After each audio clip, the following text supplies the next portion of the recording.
watching from the window as the rain begins to fall. Different streets, but we're walking through it all. You carry your story, I carry mine, but the weight feels the same when we stand in line. And I know we don't look the same, but I hear you call, standing together, watching the world go round. Standing together, we won't let it down.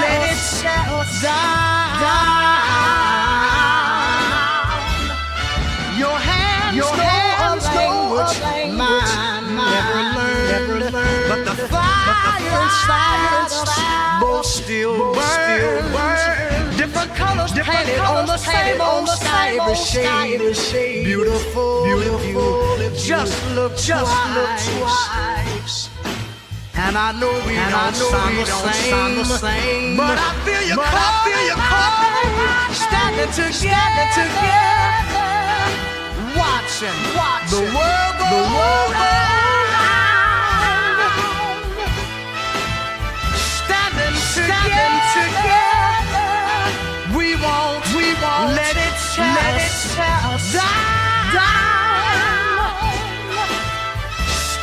Standing together, our differences keep us standing together.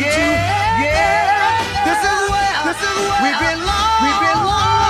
Nobody said it would be easy to see through another man's eyes, but the love that we keep building is worth every compromise.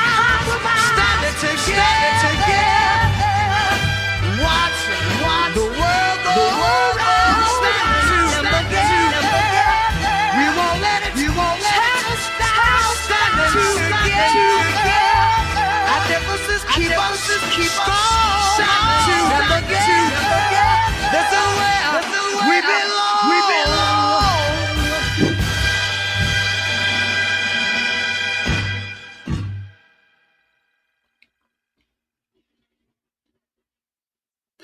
Good evening, everyone. Thank you for tuning in to Watching the World. Tonight we have a show in store. We're going to do a deep dive into Nolan Wells, and I guarantee you, I'm going to show you some things you haven't heard or seen before. As you guys know, oftentimes I go to these court cases. Tonight's going to be more laid back, so relax yourself. I'm going to break this down for you so you can understand, all right? But you know, I go to these court cases. Sometimes it's very hard to get through because we're sitting on the church pews, those hard wooden seats all day long. They don't even want you to have a sip of a juice or something. You have to only drink water, no candy or anything of the like. But the key here is throughout the court process, they always build a good argument if you're listening to a case that's worth its salt, right? Tonight, I'm going to try to build an argument for you to help you to understand that perhaps, now we don't know for sure, but perhaps Nolan Wells was not on a Triton boat. In this case, there's so many smoke and mirrors, okay? Tonight, I'm going to show you more than likely he was not on the Triton boat. And if you take that away, the whole house of cards come tumbling down. One thing I want to let you know, in order to understand this show tonight, I would advise you to take out a white sheet of paper and actually take notes, because there's so many different facts coming at you. But at least if you're taking notes, by the end of the night, you should be able to see a structure that'll paint a picture for you. And I think we're going to do a great job at developing these ideas, okay? I want to make it very clear, we're not accusing anybody of anything. There are no suspects, right? They're not charging a group. This is no RICO charge, right?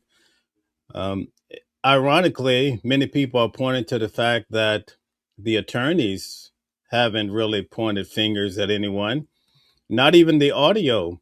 Ben Crump hasn't come forward and said, listen, this audio shows that something nefarious happened. So we don't have anything of a sort. We want to make it very clear. But tonight we're going to discuss this in a way to help you to understand what's happening. To the fact, now I want you to keep in mind, we're going to start off by going through Warren's words. You know how I like to get back to Warren because he was an eyewitness, right? Very important, right? He was an eyewitness, contemporary.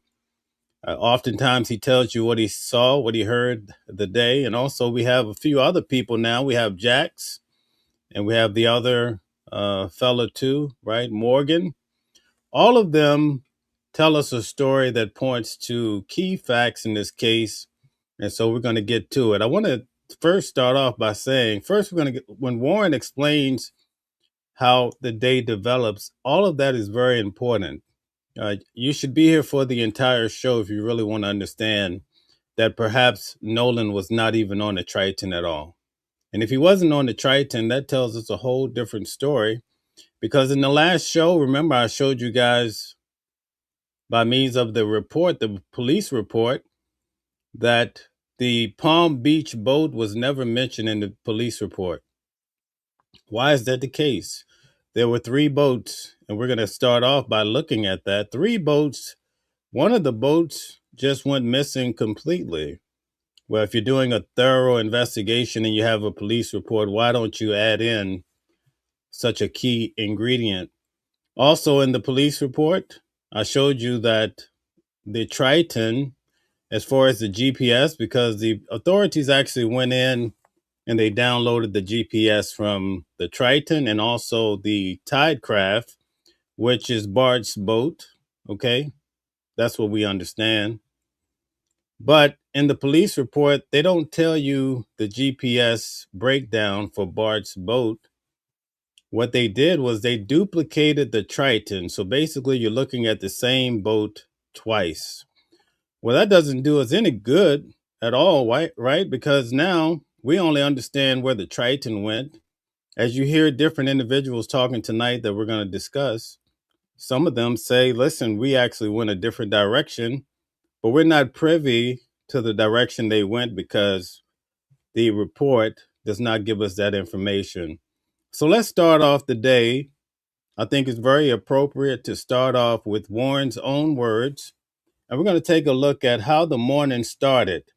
It's very important that you understand you have to use your imagination to a certain extent because they don't tell you a lot about Nolan, right? Warren is going to tell you he gets up. Well, number one, they had a sleepover. It's Warren, it's Nolan, it's Jax, right? They get up in the morning. Warren goes to McDonald's. He says Nolan doesn't go. He tells you how he goes from one dock at Fort Bayou over to the dock of a grandfather of one of the boys, right? Or one of the friends. But he doesn't tell you how Nolan gets from that dock to the other dock. So a lot of these situations we'll never know because Nolan is no longer here. But tonight we're going to be able to piece it together because different boys are saying different things. So come along for the ride, but take good notes so you understand where we're going with this particular situation. We're going to start off with Warren's words to Officer Tatum. Hit the like button, share, and subscribe. That may have occurred more than just this year. Yeah, of course. Was it something that you guys did more than just this year? This is a 2-part question. I want to know, is it something that you guys typically did together, that you hang out often in this fashion? And then I want you to then walk me through 4th of July this year when the incident happened. Okay. Being from the Gulf Coast, there's a boating and fishing is very, very popular.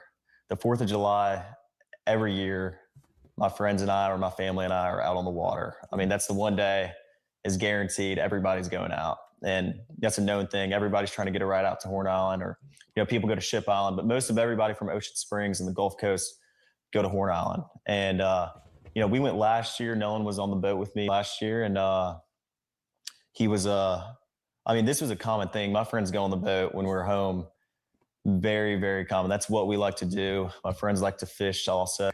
Already we have an issue because we have to assume that Officer Tatum's crew is the one doing the edits on these videos. Notice the way they edit the video, they make it appear that his friends and last year, notice how it's cut. It's quite interesting, but let's see if we can go back and capture this thought. Check out how the videos are cut in key parts when certain explanations are being made. People go to Ship Island, but most of everybody from Ocean Springs and the Gulf Coast go to Horn Island. And, we went last year. Nolan was on the boat with me last year. And see how that's cut? Nolan was on the, see how it's cut? It shouldn't be cut if it was a complete thought, okay? But that's going to be important. Pay attention to how that was cut. he was, this was a common thing. My friends go on the boat when we're home. Very, very common. That's what we like to do. My friends like to fish also, and like to go on the boat, not just fishing, but like to go on the boat, like to go on sunset cruises, like to do it all, on the water, And Nolan loved to do that too. He was not like he was just like everyone else in our friend group. He loved to go on the water and, have a good time with the guys. And that's what we did a lot. But 4th of July. All right. So now we're down to the day of question. Check this out. Everybody was out there. Like I said, like Nolan was always trying to go on the boat, trying to go out there with us. And he was always welcome to come. Nolan was always out there with us. And, but started 4th of July, my buddies and I had talked about this week's upcoming, everybody's very, very excited for the 4th of July from down here. Like it's a big thing. It's a big deal. Huh? Very, very big deal. And, I actually stayed with Nolan that night at my buddy's house. And okay, so that's the first point. They stayed at the buddy's house. We're going to later learn that that's Jack's, but him, along with Nolan, stayed at Jack's house. Okay, you have to definitely write that down. And I woke up at my buddy's house, and we went to McDonald's, got food. Nolan was not with me. Nolan was not with him. That's another key point. Write that down. And I went and got breakfast. I had my buddy's boat hooked up to my truck. And well, first I ran to my house, then I went to McDonald's. So now he says he has his buddy's boat hooked up to his truck. Okay, we're going to find out whose boat and what's the name of the boat. But you have to note he's pulling a boat, but he's also going to tell you about another boat. That's going to be very important. Came back, and the boat was already hooked up to my truck. My buddy Wyatt and I went and see, initially everybody thought that he stayed at Wyatt's home because he's talking about Wyatt, Nolan. He doesn't mention Jack's. We learn about Jack's later on, and we have to go back and infer that this is Jack's house where the keys and the cell phone are found, okay, or discovered or given back. Okay, but now he's talking about Wyatt. Don't just readily assume they stayed at Wyatt's home. That's a big mistake that many people make. But Wyatt has 2 boats, and I believe they belong to the grandfather. He says he's already pulling a boat. Okay, now check out what he says. With my buddy, and we went, filled. You see how it's cut? He says, my buddy. Check this out. This is very clever, but this is probably more of Officer Tatum. Watch how when he says, my buddy, they cut it so you don't catch the name. Check this out. My buddy Wyatt and I went and watch this with my buddy, and we went. See, my buddy Wyatt and I went with my buddy. Then they cut it, and you don't get to hear who the third buddy is. You hear that? Okay, so let's go back. Let's keep going. Filled the top of the boat off, loaded it down with ice, and just got everything ready. Then Wyatt went and put his smaller boat in the water. Okay, so he's pulling a boat, but his Wyatt puts a smaller boat on the water. There's 2 boats, okay? One guy cannot pilot or drive 2 boats. So you now begin to realize that Warren is probably going to drive one of the boats. Check it out. Which is the Palm Beach. He's an 18. It's the Palm Beach. It's the Palm Beach. That's the boat that never made it to the police report. And I broke that down last week. So he's actually the first one that's driving the Palm Beach, the anonymous, the invisible boat from the standpoint of the police report. 8-foot Palm Beach. And why I drove the boat from Fort Bayou boat launch to my buddy's grandparents' house, and that's where we all planned to meet up that day. When you And say we all, who you talking about? You, Nolan, or Nolan, and how many people are going to meet you guys there? we had roughly 20 to 30 people coming on 3 separate. So he doesn't tell you that Wyatt drove the other boat, but they are his boats essentially. They're his grandfather's boats, so you could assume Wyatt drove one. He says he drove the Palm Beach from Fort Bayou to the dock where they're meeting 30 people, right? Boats with us, and so we were all following each other out there as one big group. It wasn't just me and Nolan and a couple other of my buddies. There was 20 or 30 people spread out where we all met at the dock before, and then we departed to go to Horn Island. It wasn't just a couple of us. I mean, there were so many people, we had to split up between 3 boats, and we all left and all got there at the same time. Yeah, I just want to make sure. He never tells you how Nolan gets from Fort Bayou, where they were staying, that was their access point. He doesn't tell you how Nolan leaves Fort Bayou to get to this dock, all right? Sure that's clear, because the statements that are out there made it appear that it was just you, Nolan, and probably 2 or 3 other guys, and y'all are the only ones that went out to this island. And that's completely incorrect. I mean, Horn Island on the 4th of July is the most popular day to be on the water on, throughout the entire Gulf Coast. I mean, everybody and their mom is on the water on 4th of July, There's no telling. I mean, roughly probably 2 to 3, maybe even 4,000 people out there.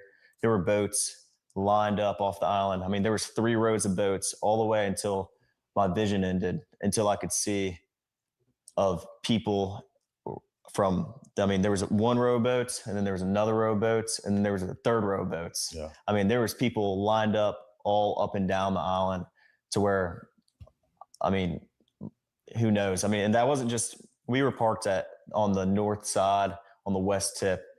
It wasn't just there. I mean, there's tons of people packed out on the south side and on the east end and in the middle of the island. But just where we were, I mean, there was easily 1,000 people. It wasn't just us. Let's go back a little bit. I want to go back to you guys at the dock, getting on the boat. You're saying there's multiple people, probably 20 or 30 people getting on 3 boats. Right. What boat were you on? Okay, we're going to pause here for 1 second, all right? And I'm going to show you, I want to put this in context so everybody can fully understand what we're doing here. So let's see if I can get this up for you. Pay attention to the layout. All right, so now we have the map, okay? This is the actual map. I want to give you a visual because I want people to be able to follow. So right here from Fort Bayou, this is what he's talking about. You can see where the boats actually get on the water. You have the docks here. So they had 2 boats. They came in to Fort Bayou, and they took these 2 boats over here to El Camino Road. You see where the location is, right? So this is basically where the dock was located. I don't want to point out the exact home, but one of these homes here was where their meeting point. And I'm going to actually show you the video to show actually individuals actually getting on the boat. So they were able to get on the boat here, El Camino Real Road. You see this? They came down through here, all the way down under this bridge, and it takes you all the way here to Horn Island. So this is Horn Island here, okay? So it's very important for you to understand the context of how this came together. Going back up, they would have to go back up under the bridge. This is Fort Bayou. At some point, you're going to hear them say they stopped at Fort Bayou. So now you can understand what that means.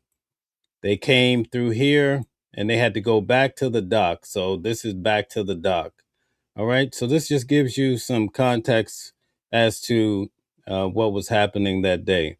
All right. So now we're going to go back and listen to the video some more. Just bear with me for 1 second here.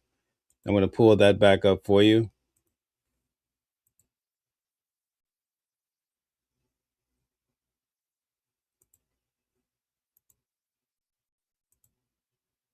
Okay, so let's continue.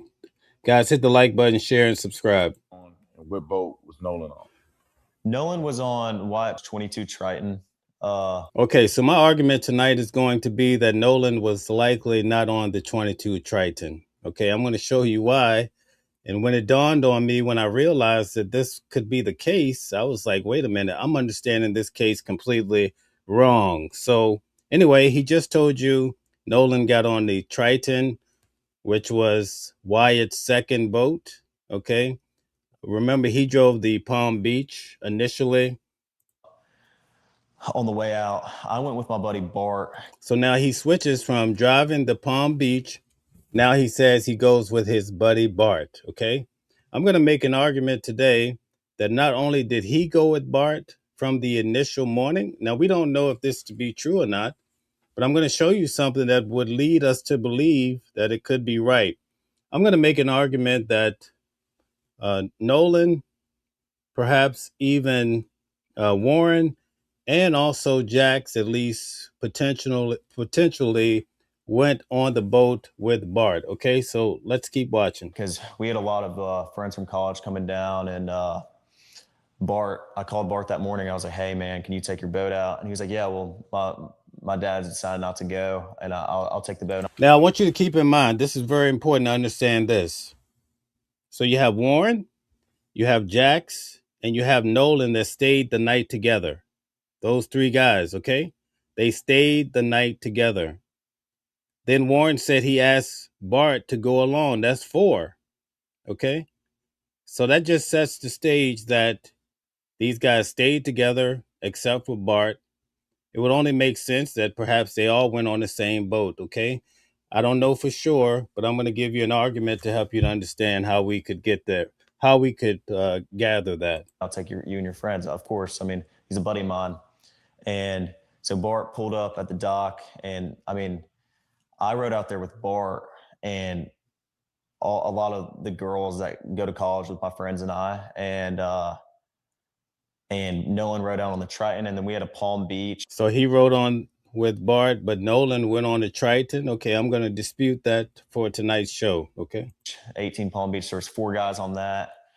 There was like 8 people on the Triton, and then there was 8 or 9 people on the Triton, and then there was the rest of the group, which was ranged from maybe 10 to 15 or 16 people on my buddy's tide line, which is 24 tide line.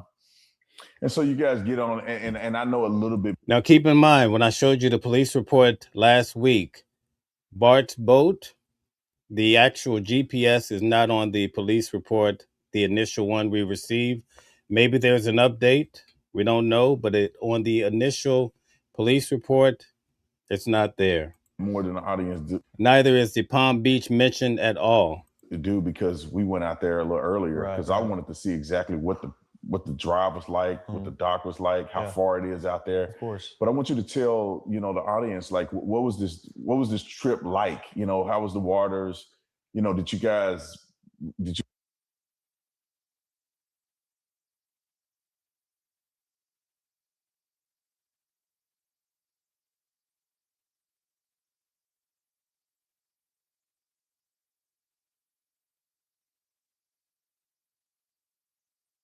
like they took, this is the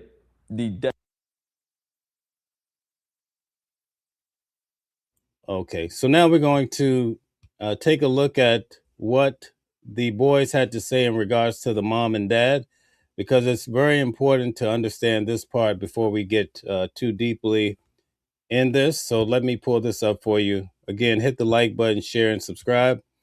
Pay attention to what Jax has to say here, I believe, in regards to the father and how he speaks about Nolan. definition of anti-racism. I mean, that we did not look at Nolan any different than I looked at him, or even you.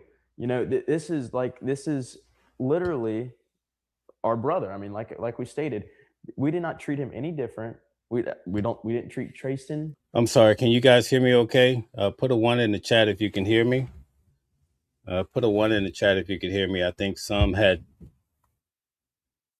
issues. Let's see. Can you hear me okay, guys? Put a 1 in the chat. Okay, great. All right, so now let's pay attention to how Jax is going to refer to Nolan. Any different. We don't treat Chase any different. And they just flipped it. And I just think that is so wild that they're pushing this thing that they're saying, oh, they want to end racism and all this stuff. Well, they're the one pushing it. They're pushing the racism. And I just think that's kind of crazy. Morgan, what's your thoughts on this? How does it affect you? If I mean, first I want to say I wish this would have never happened. I wish Nolan would still be here with us today. Let's go back to 17, I believe. Let's see. Would have never, like, I think about this every day. Like, I wish we would have never went out on the 4th of July because I know this wouldn't have happened. Nolan wouldn't be gone. And like, it's really hard to think about because it's like, I wish I would have done this different, or I wish I would have done that different, because now one of my brothers wouldn't have like passed away. But I think from the beginning, I'm glad that I called the Coast Guard, and I'm glad that we came together as a group, even from the first day when people started texting us things, saying, crazy things. But I wish it wouldn't have been reported as some type of race thing. I think it's so you can see they're very intrigued by this whole race situation, right? It's the dominant part of the conversation so far. Really bad that like people are pushing the narrative, oh, this is a race thing. Well, obviously it's not. I mean, this is like a brother to us. I mean, Nolan's no different than anyone else in our group. And I just wish this wasn't pushed on the media as, oh, this is a bunch of white guys that killed a black guy, or this is, like in the beginning it was like 4 guys went to a stranded island and dumped Nolan at the island and just left him there. Like, even from the beginning, it was just like this thing, and no one had facts, and they were just pushing this horrible narrative, all lies about everyone, and it's sick. So I wish that would have been completely different. I'm glad I called the Coast Guard. I'm glad I made the first contact within all of this. I'm glad I was the first one that called Christine Wells that night and told her that we haven't heard from her son. And I'm glad that I did all of that, but I hate the way this has been perceived by the media and portrayed. This has like been absolutely horrible with the way and the things that they've said to us and done. But other than that, I mean, there's not much I would. You notice how he said that he was the first one to call Christine, right? Notice that part, okay? I want to show you her perspective on this situation. It's going to be very revealing in regards to this matter. So let me just pull up. I'm going to tie in what Christine had to say in regards to this as well. And then we have different stories about when they arrived back on the mainland. Just give me 1 second to pull it up here. Starts pumping it out. In this situation, the bilge pump. Let's see if I could find it. He grew up with. And when I all right, let's see here. It's a lot to pull up. We have 9:30. Okay, so pay attention. He said he was the first one to reach out to Christine. I want you to notice what Christine has to say in her own words. Full of young men that we actually knew, like he grew up with. And when I say grew up, I'm saying from like first grade, they've known each other all through high school now that they're graduated. And that would be like Jalen and Javon, LeBaron. Those are kids that we knew. So it's been hard seeing all this kind of play out. Yeah. And, these are people that he considered friends. Yes. Dad, I want to ask you, because it was Warren Hudson, one of the people that he traveled with, who called to alert you all. All right, so this is the key part. That Nolan was missing. Yes. So we know at 5:44, the boat returns, Nolan is not there. At 11 p.m., he calls to say Nolan is missing. I wonder if either of you, whoever wants to answer. So he called at 11 p.m. to say that Nolan was missing on July the 4th. That's a key point to write down, okay? But keep in mind that he just said that he was the one that initiated this call, right? He did the noble thing. Check out this. What happened in those few hours that prompted Warren to be concerned? I'm not quite sure what would prompt him to be concerned, but all I can say is what I did that day. So me and my sister, we made pancit, which is a Filipino noodle dish for one of our friends. They were having a big family get together, and we really didn't have anything planned for the 4th. So me and my sister are, cleaning up, and this is about 8. And she's like, hey, Nolan hasn't texted us. And that was the thing. Nolan was really big with communication with us, right?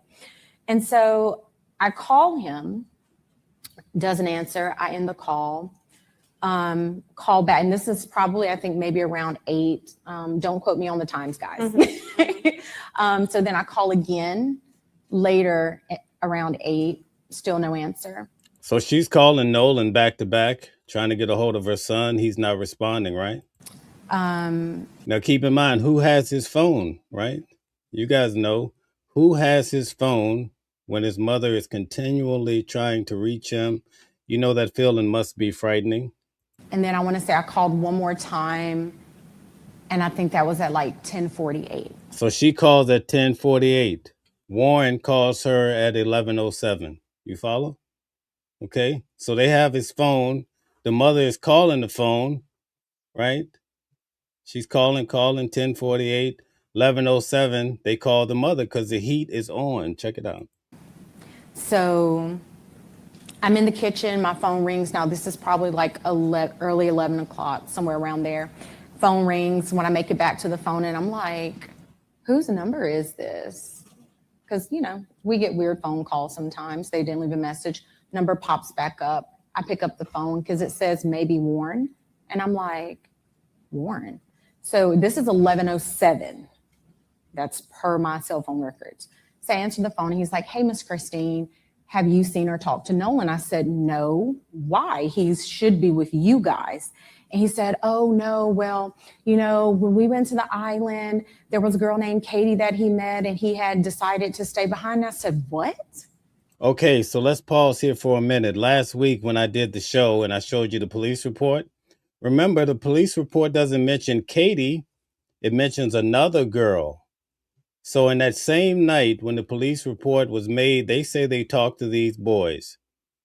Katie is not mentioned in the police report. They mention the other girl. When the police go to talk to the other girl, she says, I was not even at that island. I was at Petty Boy, or whatever you want to call that island. And she said, I haven't spoken to Nolan in a year. But yet they told the mother that Nolan was with Katie, right? So something appears to be off here. Let's go. Because we know our child. And Nolan isn't one to be like, oh, well, I'm just going to throw caution to the wind and I'm going to stay here with this girl that I just met. So I'm on the phone with him. Now I'm in a panic. I'm running into my room. Elmore was in bed watching a different movie. And I'm like frantic. He's like, what's going on? I'm like, Nolan is missing. I'm trying to pull up the GPS as I'm talking to him. And at some point, he tells me that I was like, well, his phone says GPS Life 360, not Snapchat. Right. Life 360 says that he's on land, and he was. So keep in mind that she has 360. It's an app that helps you track your loved one, and she can see exactly where that phone is tracking. Okay, so that's how she was able to come or send. I think it's Javon's mother to come and pick up the phone from their home. So that 360 app is very essential to understanding the story. It's like, well, no, I mean, we have his phone. And I'm like, wait, what? And I'm like, okay. Because at that point, you're telling me, this is coming from Warren, don't worry about it. We're going to find him. It's going to be okay. Somebody tell you, don't worry about your son and your kid, right? Everything's going to be okay. Oh, my. Don't tell me not to worry. This is my child, my flesh and blood that I brought into this world. And you're telling me not to worry. Absolutely not. So then it was after the phone call ended, of course, asking him for information. What was he wearing? He was like, last seen, Northwest tip, black shorts, sunglasses. That's important. So So they described him as wearing black shorts when actually he had on blue all day. Okay, may have been an oversight, but something you want to note, Tate? I end up calling DMR, spoke with the DMR. She took all Just the for our audience, DMR. So DMR is because he went missing on the island. They are basically the marine people, right? They're the ones who's going to launch the boats to go into the water and all that. But before getting off the phone with Warren, he was like, hey, I know some people at Coast Guard. I said, okay. He's like, I'm going to call Coast Guard. You call DMR. Get on the phone with DMR.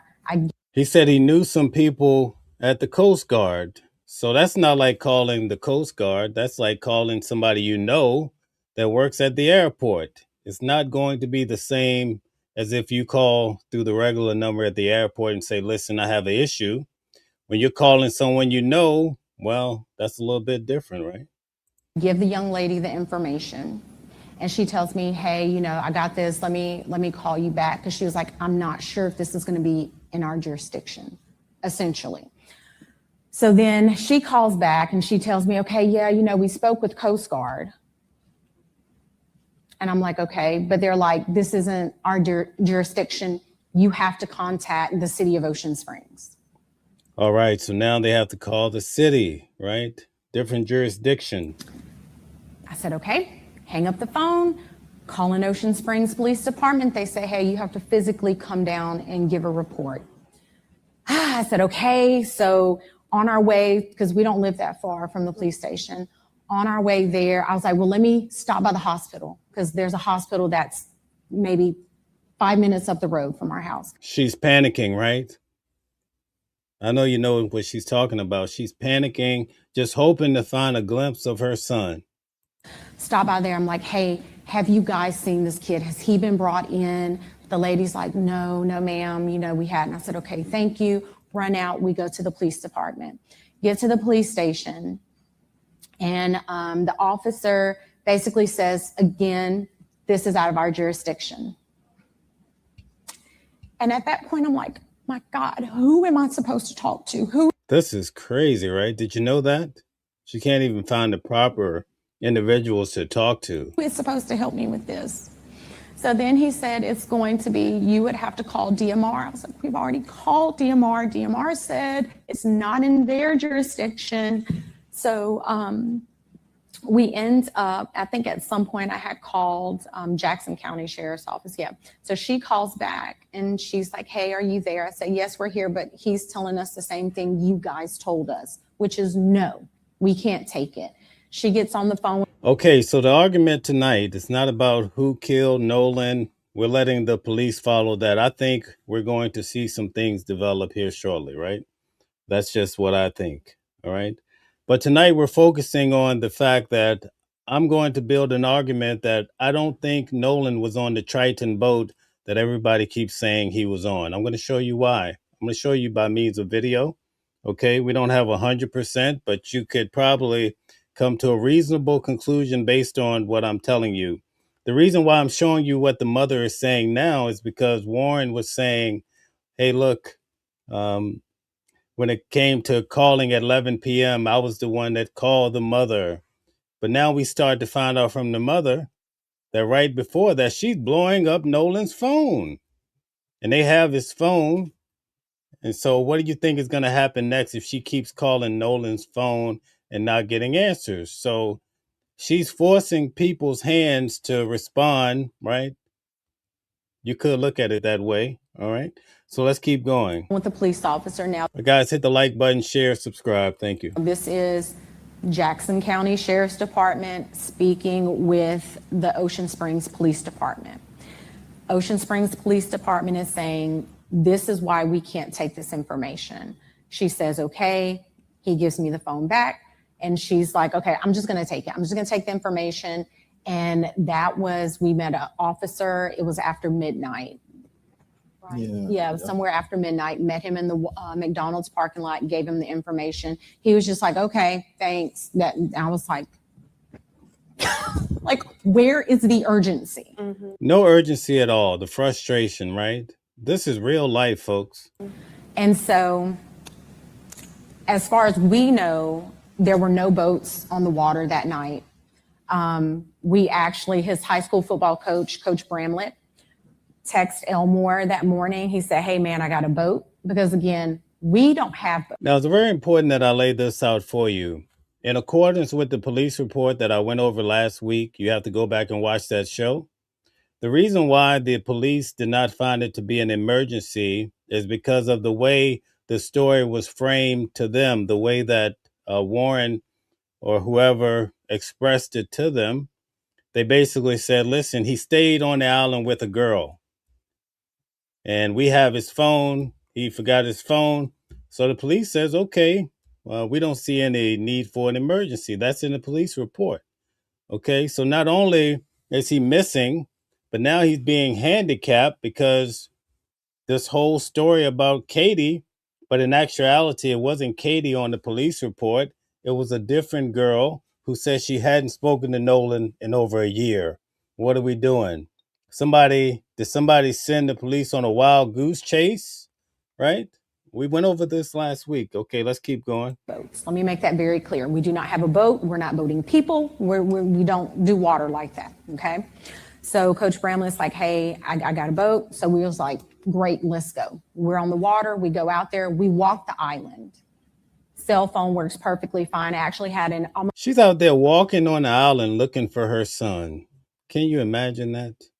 The next day. Can you imagine that, right? An entire conversation with my grandmother who was in a panic as we're walking this island looking for anything. I just want You know, grandmas tend to worry, right? You know how that pressure goes. to pause there. The cell phone worked fine because in the reporting, there's been so much reporting that there's poor cell phone reception. And this is some of the disputes that we have about that night. Dad, feel free to jump in here because they're saying he met this. Some have said Nolan didn't have his phone because, you know, the reception was so bad. The mother actually goes to the island and she has reception, right? Probably on a similar plan. Reasonable to think that. So things are starting to look a little weird. Wait till you hear from the dad. Young lady, Katie, and that he stayed back. According to the reporting, Katie is saying no. He said he was going to go with his friends. According to the reporting, the friends say, no, he left us his phone because there was no reception. Dad, have you found any consistencies? Have you spoken directly with any of his friends? Well, the first inconsistency was you called me and tell me my son stayed on the island to talk to a girl. My son would never do that. Son would never do that, right? He knows his son. That's not in his character. I didn't raise none of my kids to do that. The second thing is you say he doesn't have his phone. He doesn't leave his phone. I will wake up sometimes in the morning. Why would Nolan leave his phone on a sinking boat? He's staying behind on an island trying to get a ride. He wouldn't take his phone as a backup plan. What if he pays for food with his phone? Most people do that nowadays. A lot do, especially young ones. They have Apple Pay and such. Why would he leave his phone behind if he had his consciousness, right? Why? Why is that the case? And Nolan would have his phone here right in my face. And I'm waking up cussing and fussing like, boy, you don't get the camera on my face. And he just laughing and giggling and stuff like that. So that's twice. To me, there's two lies that he told me as a father. Like I said, we went on the island. And actually, a classmate of mine called me that morning as we were going out to the island with Nolan's coach. He's like 40 miles away. He calls and, hey, man, I got the boat. Me and my boys, we're going to go out there and help you look. I didn't call him. He called me. And we're going to start on this end. I said, well, we're probably going to start on the other end. So me, my wife, Coach Bramlett, and a high school classmate of mine were the only, we were the first ones out there looking. Like I said, we docked the boat, got out the boat, walked on the island. She had a whole conversation with her grandmother on the island, got back on the boat, went back around the island. I guess that would be the north side, facing the Gulf of Mexico. I get another phone call. So my phone worked fine. So this whole thing about All right, so his phone is working fine too, guys. not having phone service, I don't know. I don't know if it's the carrier or what, but ours worked fine. I think those around maybe 8 o'clock. Yeah, because we finished up around. Who was it? Jackson County or the Jackson County Sheriff. finally showed up. Yeah. A couple of boats, they finally showed up. By that time, I was like, he's not out here. I was more focused that he was at someone's house. That was the So that's where my hopes and feelings were. So we left. The county stayed out there. My friend, he stayed out there because he called. He's like, well, we're gonna stay out here a little bit longer. I said, okay, I appreciate it. So we leave. Then I would say maybe a couple hours later, my friend calls me back. He said, well, we're gonna give it and go, but he said, look, I can gas the boat back up. And if you want to go back out there. That's the type of friend that everybody needs, right? Friend in need is a friend indeed. We can go back out there. I said, I don't want to go back out to the island. I have a feeling that he's not there. And I don't want to go back to the island. So he said, he said, well, if you do, we can go right now. I said, don't worry about it. I appreciate you coming out there. But he said at that time that helicopters were out there, more Coast Guard, more people out there. So we get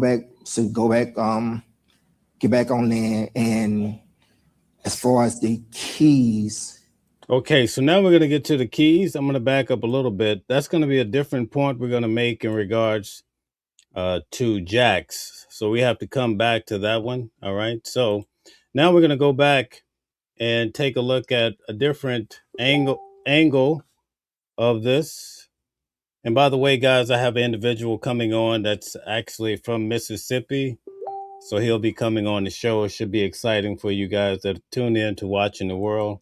We'll get to interview boots on the ground indeed. So that'll be so amazing. Okay, so now we're going to take a look at a different angle here. You could do would be to call the Coast Guard. All right, so let me pull this up for you.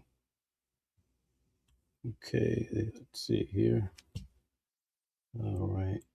Okay, so now we're going to check this out. Guys, hit the like button, share, and subscribe to the channel. Thank you very much. Notice what the boys have to say in regards to how things develop. Call Cito if we have a dead body on the boat. I mean, why would we call the Coast Guard? You know, why would we do the things we did if we know we killed? Why would we call Cito if we have a dead body on the boat? I mean, why would we call the Coast Guard? You know, why would we do the things we did if we know we killed somebody? You don't hear about the pool party because it was on June 27th. You don't hear about anything else that was mentioned. Thousands of lies. And now, the audio comes back and all of a sudden we can hear Nolan yelling in the background, screaming, we're screaming about how he's dead. That's just a complete lie. If you just murdered your best friend on an island, the dumbest thing you could do would be to call the Coast Guard. What is your thoughts on that phone call to Cito? Some people have gone out and done enhancements to the audio, and in doing that, created a transcript manually. It doesn't appear that the transcript was derived from an automated system or have any, in my opinion, real integrity with it. What are your thoughts? If you had the chance to interview these individuals, when you say, what does it mean in the background when somebody's saying Nolan and he's a quarter of a mile back at the shore? Why is a girl saying, is he dead? Wouldn't you take the time to articulate and ask those type of questions, right? You have them right there, full audience. Those would be amazing questions that I would definitely have to ask first. I would get right to business. First, you guys on the audio, and then I'll get to you, Ed, on could that be a defamatory area the way it was produced? So what do you guys think about that audio? Well, I can go ahead and say that as you posted that clip of all of us on the boat, as it's not rolling, but right there sitting in the water, Wyatt's on the phone with Cito in that clip. I mean, he's on the phone. Wouldn't you think that you would have seen Nolan on the bottom of on the floor or something, or scrambling around, or everybody in a pot, like in a small space on the boat looking at him or something? I mean, that. You know what this tells you? It tells you that they get a chance to hear and see the things that are said online. So they came to dispel a lot of these rumors, and they came to actually clear up their name. You could just see those talking points right off the beginning here. It's just so crazy to think that, why would we call Cito if we have a dead body on the boat? I mean, why would we call the Coast Guard? You know, why would we do the things we did if we know we killed somebody? And then another following up on that is, why aren't we in jail yet? I mean, we're not geniuses. There's no way we could have done a murder. I mean, there's no way we could have covered it up, especially out there with that many people. Go ahead. I think especially about the Cito. You know what you probably would hear if it was someone in your family you really love? You would say, man, I would never kill my brother. I love my brother. My brother meant the world to me, right? You wouldn't say, well, you didn't see my brother lying on the ground outside. You wouldn't say things like that, would you? I think people, regardless of who it is going to believe what they want to hear. I think half these people, or not half these people, but some of these people you can't convince. Regardless, they're going to believe what they want to believe. If they want to believe that my friends and I had something to do with Nolan dying, then they're going to believe that regardless of what you put out. But you put out, Brandon, that a clip of the boat when Wyatt was on.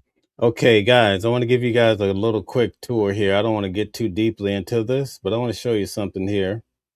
Pay close attention to this on the boat. A lot of people are saying this is a steel frame. They're going to believe what they want to believe. If they want to believe that my friends and I had something to do with Nolan dying, then they're going to believe that regardless of what you put out. But you put out, Brandon, that a clip. Okay, so here's the clip right here. But you put out, Brandon, that. Okay, so a lot of people think this is a steel frame. I want you guys to pay attention to right here, just beyond this mark. I'm going to show you something's actually going to poke up from the floor level. Okay, so check this out. Clip. I want you to look right here. Okay, look right here. Of the boat when Wyatt was on. Did you see that right here? I'm going to play it for you one more time. So this is actually a video, but you see something pop up. Watch this. A clip. Watch right here, okay? Watch this very carefully. You're going to see something pop up. Of the boat when Wyatt was. See that? See this here? What is that? Okay? Something pops up. So this is definitely not a steel frame, okay? I'm going to see if I can get a different angle of this, whatever it is. I don't know if I can get it or not. Okay, let's see. Cito, and it is boldly. Okay, I'm going to try a little bit more. Okay, let's see. And it. One more time. Okay. Boat when Wyatt. Right there. You see this thing poke up from below the wall of the boat. Okay. Something is kicking up. I don't know what it is. Was on the phone with Cito, and it is boldly clear that Nolan was not on the boat with us. You can literally almost see down to the deck. And as you can see in that picture, you don't see any water. You don't see any water at all. Everybody is completely casual while Wyatt's on the phone with Cito. Yeah, we were scrambling around trying to get the boat fixed, but the guys were, in the video, you can see me, I'm sitting on the bow. If there was someone dying on the boat, why would everybody just be sitting there waiting to either get towed in or in the first place, like Jack said, why would Wyatt call Cito? Guys, I don't want to really get into this whole deal about whether that was a foot or a hand or what have you. But anyway, give me 1 second here. I'll see if I can, everybody wants to see something here. Just give me 1 second. I'll see if I could find, I wasn't planning on showing this, but you guys are, oh my goodness, Nolan. Let's see if I could find it. Here we go. All right, I want to give you guys a quick. Well, actually, I need to show it a different way. I'll try to show it this way. Video of the actual boat as they're getting towed. Okay, so you see, look, there it is right there. See that? Y'all see it? Oh my God, what is that? I don't know what it is. Maybe it's a fish. I don't know. You see it right there? That's it right there. You guys wanted to see a close up. That's the best we can get it. You see that right there? It actually goes down. So this is not a steel frame. Look there. I'm reversing it. It comes back up. Okay. Now watch it. This is whatever it is from the floor level. It comes up. Look at that. Right there. Jesus Christ. Oh my God. This is not what the show is about. Okay. Okay, but you guys see it? So this is not a still frame photo. Okay. We're gonna do it one last time. See that? It does a full like this. It does a full circle, right? Look at that. It's perfect. It's like a perfect 180. You see that? It's reminiscent of someone doing a backstroke, you know, when you go like this when you're swimming. All right, you see that? I don't know what it is. Might be a part of the boat, might be a fish jumping in all that water. Of the actual boat. I don't know what it is, okay? But anyway, enough of that. Let's get back to business. All right, let's get back to it. It's crazy. The reason we turned down Coast Guard is Jennifer said, drop the mic. Oh my God. Why would we call Coast Guard if CETO could pull us in? But we fixed the boat and we ran into Fort Bayou, and that's it. Remedy, don't y'all get started tonight, please. Okay, please. The CETO call was completely enhanced, and these people just want to believe what they want to hear. And that's exactly what they're doing. So it's just crazy to me that people have tried to twist this and twist the audio. When we came out with the first interview, it debunked half these lies, and now you don't hear about any of it. You don't hear about the pool. All right, that was not a part of the show. So for you guys to say you're done and ready to go now, you have to stick around for the real argument of the show. You guys are too much. Party, because it was on June 27th. You don't hear about anything else that was mentioned. Thousands of lies. And now, the audio comes back. You know what that reminds me of, Fat Joe? Do the rock away. Lean back. It's crazy. And all of a sudden we can hear Nolan yelling in the background, screaming, man. You know, we're screaming about how he's dead. That's just a complete lie. And it's another lie to push this narrative that people don't want to turn down. It's insane to me. Sorry to interrupt. I know you're enjoying this incredible interview. Make sure you... Somebody said they saw the back of a heel of a foot. Okay, thank you. Hit the like and subscribe button, and also join our membership. Guys, go support Officer Tatum. I've been using his material, so definitely go hype him up. Program. Let's get back to the interview. And if you guys could say... He does a great job, though. I know a lot of people don't want to hear it, but that's facts. I mean, he was able to get a lot of information. We would never even understand what happened to Nolan if it wasn't for him interviewing these guys. Say one thing to naysayers out there, in your opinion, that are naysayers. I want to give you, I don't know, a 30-second opportunity to say what you would want to say to people regarding what you're saying are lies that have been told about you. And I could start here and we'll go all the way down to, and we'll end with you, Ed. But Morgan, if you could had an opportunity to have this projected to everybody in the United States of America, many people who have made statements about you and about what occurred that day, what would you say to them? Like just a 30-second, this is what you would want to convey.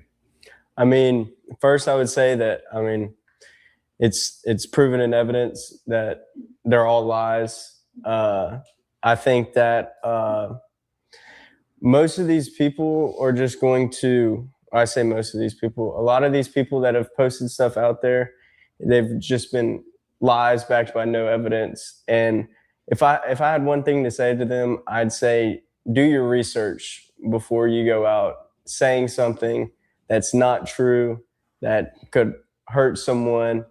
Just do your research. I mean, it's easy. All you have to do is just scroll like they do all day long and find the evidence that's right in front of their face. And I mean, it'll prove its own facts. I could say I would want to add on to that, do the proper research. sort through all the lies. I mean, and a lot of these stuff, like you can just tell straight off the bat it's lies. And for one, it's defaming us, and for two, it makes you look like a dummy. I mean, like, you're just saying stuff, just pulling it out of who knows where, and you just look like an idiot on your phone making this TikTok or whatever. Like, not happy with the TikTokers? Okay, do your research, man. Like, if you can't simply do that, don't get on your phone and start making a video. It's just kind of concerned me with like how people have the time of day to just make up complete lies out of something that they have no evidence of and to post on social media to put other people down. It's insane to me, like how like just people push this and, you know, want to make this a story that it's absolutely not. I don't know what happened to Nolan. My friends don't know what happened to Nolan. But for people to come, so there you have the guys. They don't have a clue what happened to Nolan. Around and say, "Oh, this happened for a fact, and I know this, and there's no telling me otherwise." Then that's just stupid. You have no, like, half these people that are saying all these crazy things on the internet, those lies have already been debunked. There's evidence supporting this is a lie. Like, why are you still saying this? These people just have no idea what they're talking about, and it's very clear because a lot of these. Hey, Terry, we're going to talk about it until the cows come home, all right? And there's nothing you're going to be able to do about it. And if you don't like it, get this stepping, Jack, all right? You get it. This is a very important subject matter, and we're not tolerating any bullies tonight. If you don't like it, if you don't know, now you know. People just speak without thinking and post stuff without thinking. But at the end of the day, it just looks really stupid on their page and whatever they're posting on. But it's just sad. Like, people really take the time out of their day to post a bunch of BS lies on a bunch of 19 and 20-year-olds who have never done anything to hurt anyone and, loved their friend. Like, I love that man more than anybody. And like, so did all of my friends. And it's absolutely horrible that these people want to come on and push this narrative that we had something to do with this or we killed our best friend. It's just sick to me, Brandon. That's it. Yeah. Well, this might be too long, but I have a few things I need to add. First of all, with respect to Warren.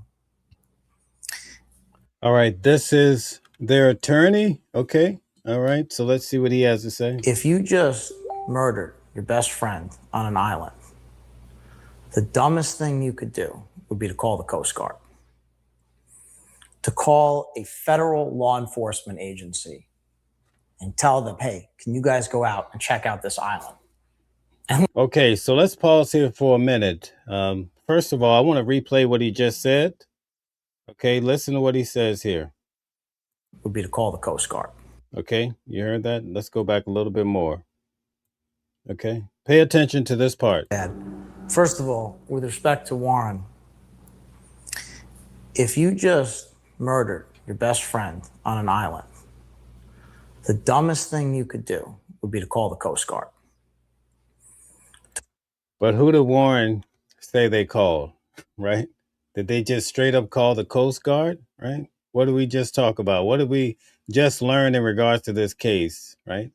The mother said he called someone he knew at the Coast Guard, okay? That's very important. The details really do matter. To call a federal law enforcement agency and tell them, hey, can you guys go out and check out this island and look for Nolan Wells? Well, that's exactly what Warren did. Warren called the Coast Guard. And that is one of many very compelling facts. He got back and he called the Coast Guard. Does that sound like a guilty man to you? All right. Now, these are all American young men, incredible young men. And they did a lot more than just that. I won't go through all of it now, but they did a lot of heroic things after the fact. And they did the best they could. And they tried for their dear friend. All of their actions are the actions of innocent men, not guilty men. And again, they are categorically, completely, and totally innocent. All right, but that's not the end. All right, so they're 100% innocent, according to the attorney. End of it. I'll say this again. If you lied, you won't be able to hide. If you lied, you won't be able to hide. And you're going to be held accountable. And if you lied, about these fine young men, these good Ocean Springs people, you're going to be held accountable. Did you guys hear that? Right? You hear that? You're going to be sued. I tell you, there are going to be lawsuits because we have already identified some of the worst offenders.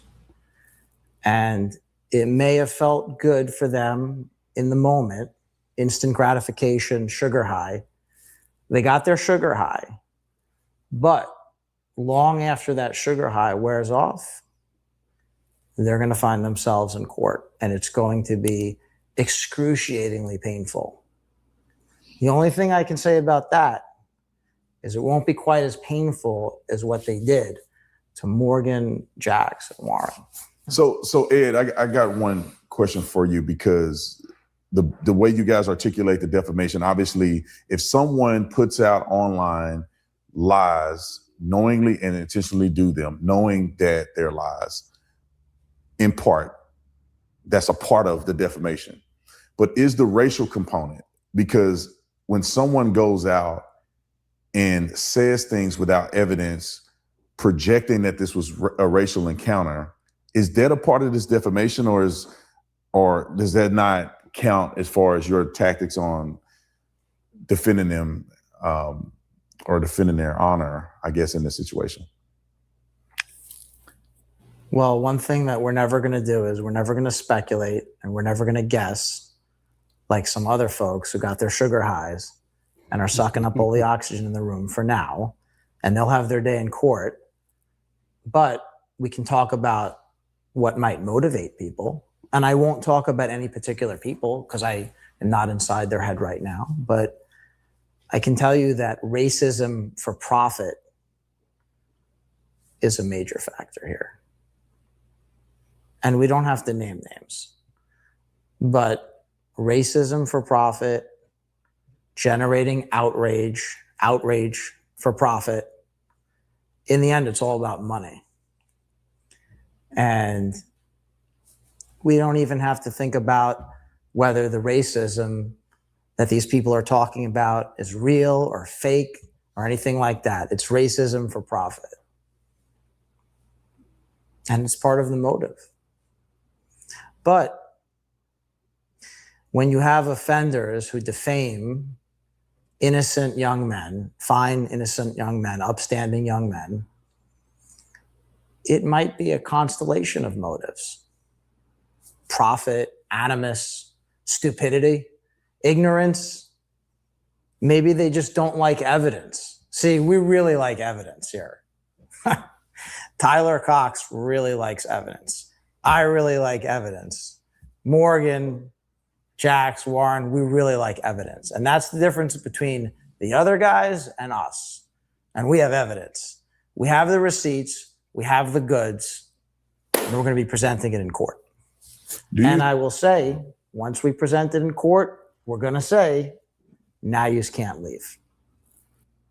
Do you think that the other side, because I've seen through social media that there's a preparation of lawsuits against the boys, is there merit, according to your knowledge in this space, is there merit to pursuing? All right. So typically the rest of this is in regards to what they're going to do. So we're going to switch up a little bit. I want to show you, we're going to get into the meat of it now. And again, the purpose of the show tonight is to show you that perhaps Nolan never got on the Triton at all. I believe he got on a different boat. So we're going to get into that now. Give me 1 second. I want to try to pull up one other thing. Let's see if I could find it for you guys. Just give me a second.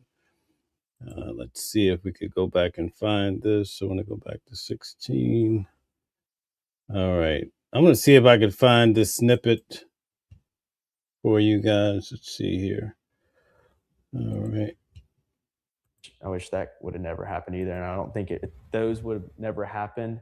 A lot of this stuff wouldn't have been as viral or gone all over the country at this point. I mean, this is a countrywide news story that is just blown out of proportion.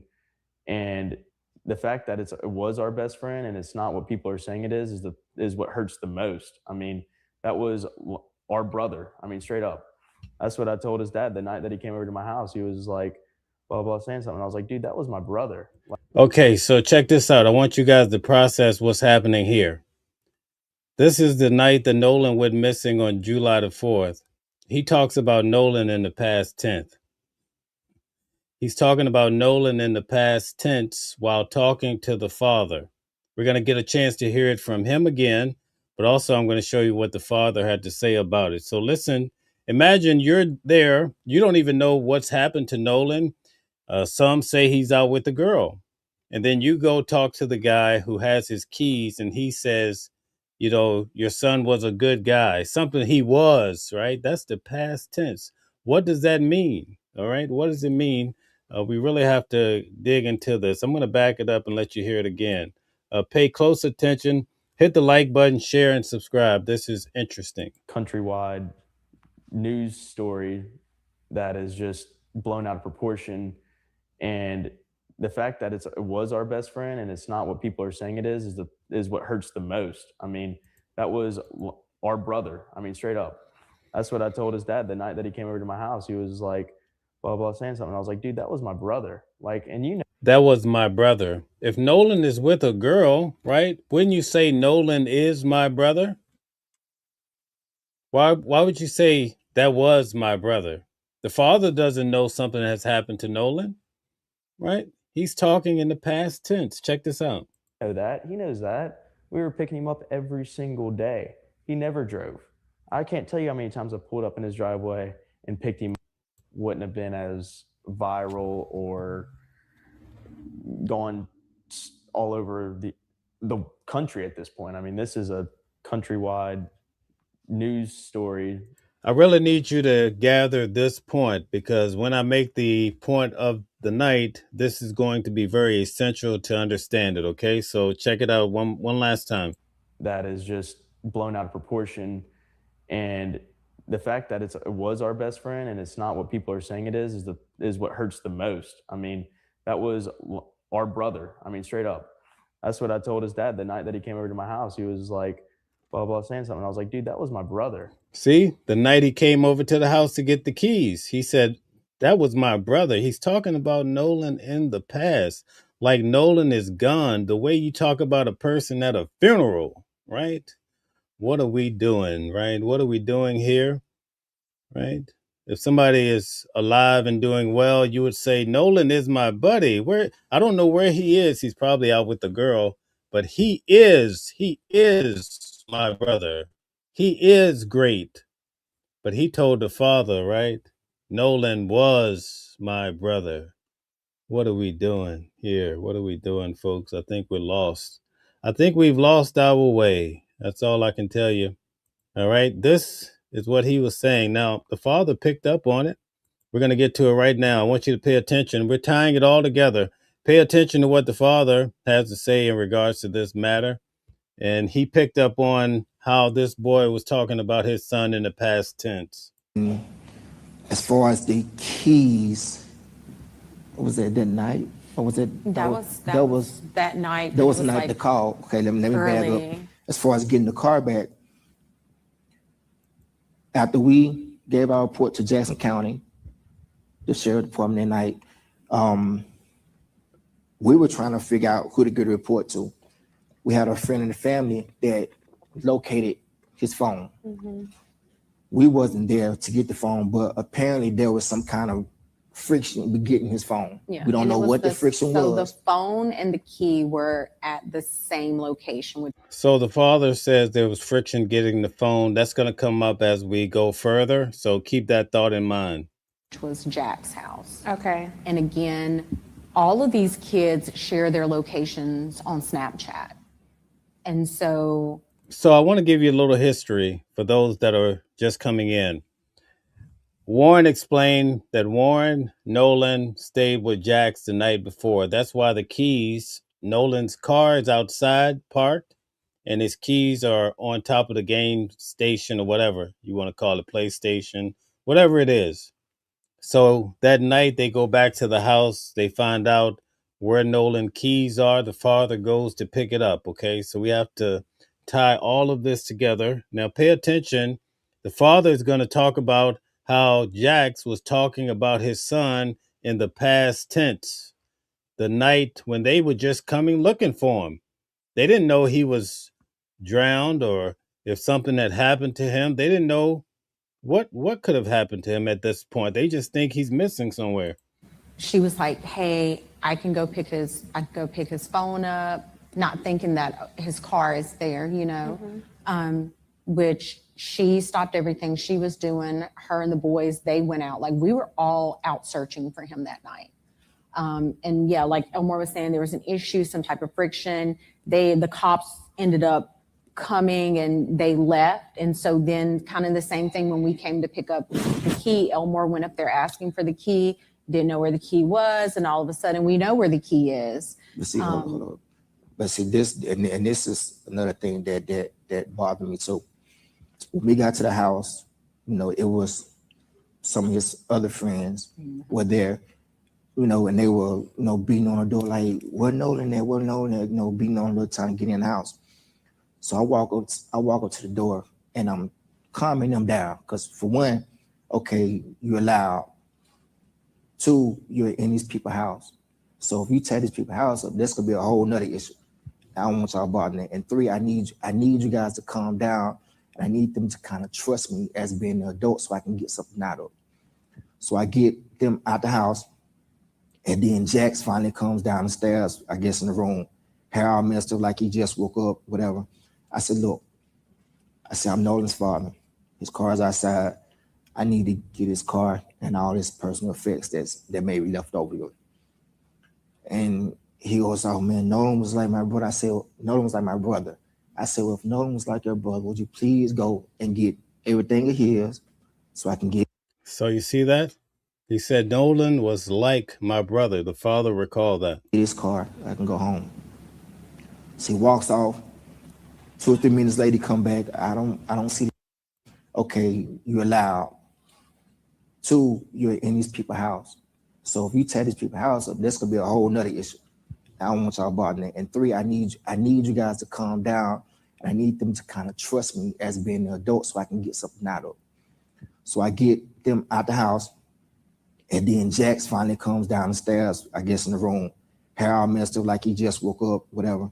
I said, look, I'm Nolan's father. His car's outside. I need to get his car and all his personal effects that may be left over here. And he goes, oh man, Nolan was like my brother. I said, Nolan was like my brother. I said, well, if Nolan was like your brother, would you please go and get everything of his so I can get his car. Wow, Nolan was like my brother, right? I can go home.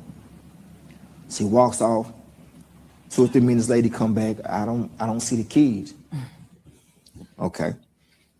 So I leave out the house, go back outside, stand by the car. During that time, one of the guys that was in the house, one of the other friends, he was on the phone with a girl who was apparently there with them earlier that day. And she was telling him that his keys was on top of the Xbox in his room. So he goes back up to the door by himself, and we're still out by the car. And lo and behold, here comes the keys. So now to me, you lied to me 3 times. I don't believe nothing that you tell me on out. And this is Jax. This is Jax. And eventually he does give you the keys. Yeah, eventually give me But the there keys. was friction getting the keys. Yes. So for one, you tell me my son is on left still on the island with a girl. 2, you have his phone. And 3, you don't give me the keys when I ask. I don't know any father who would believe just if one of my friends did that. I'm gonna be cordial with you, but I'm gonna watch you. And Ben, I want to ask you, because I'm hearing these 2 parents who essentially had to become search and rescue or law enforcement, looking for their own. All right, guys, we have to keep moving. There's just so much to cover, but we're going to wrap this up pretty soon. Now we're going to take a look at one other angle before I show you why we tend to think that Nolan did not get on the Triton. Before we do that, we're going to cover more of what the young men had to say in regards to Nolan. So let's get to it here. And so people, well, there was a conversation that we had, Warren, last time about you not going or ever being at his house, and people took that as if you weren't his friend.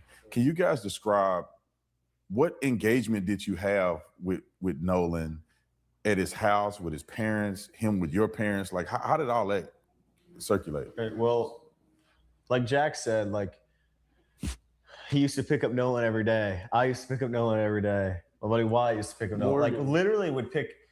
We didn't make Nolan drive anywhere. That's how much we loved him, bro. Like, we just always wanted to be. All right, so this is important to keep in mind. That morning when Nolan stayed with them the night before, Nolan didn't drive. So how did Nolan get to the dock? Right? How did he get there? That's a very important question because according to Warren, Nolan did not come with them.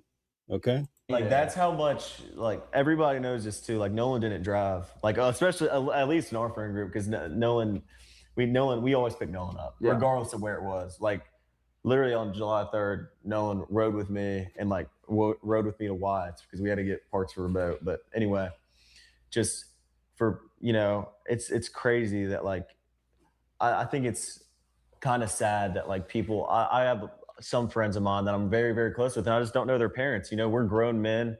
You don't have to know someone's parents to be close with them. And for someone's like, for, them to come out and be like, oh, well, y'all aren't friends with somebody. Well, how are you going to tell me like my relationship with somebody else? It's crazy. Like they've said this all about us, like, oh, we're fake friends. Well, that's. See, the fact that Nolan left his car at the house and the keys right on the game station, it goes to show he didn't drive. He had to have rode with somebody, right?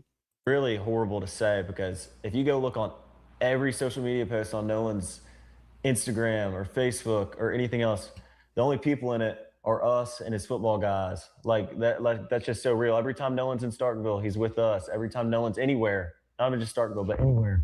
Oh yeah, we went on countless vacations and prom, homecoming, everything. Nolan's with us because we were his friends. It's not that hard to understand. I mean, I don't have to prove this to anybody, but that's the truth.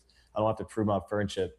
And these guys feel the same way. We don't have to prove our friendship with Nolan, but I know I agree. Right.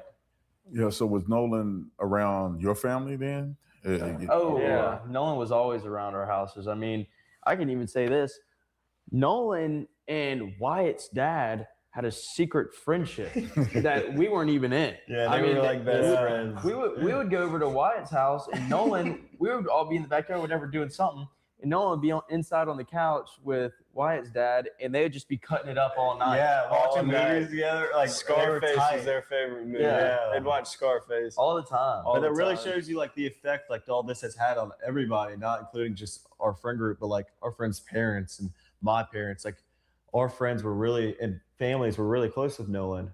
And I mean, this has been a horrible tragedy, not just for us, but for our families and friends too. My mom knew Nolan because she used to drive us from Waffle House to school once a week.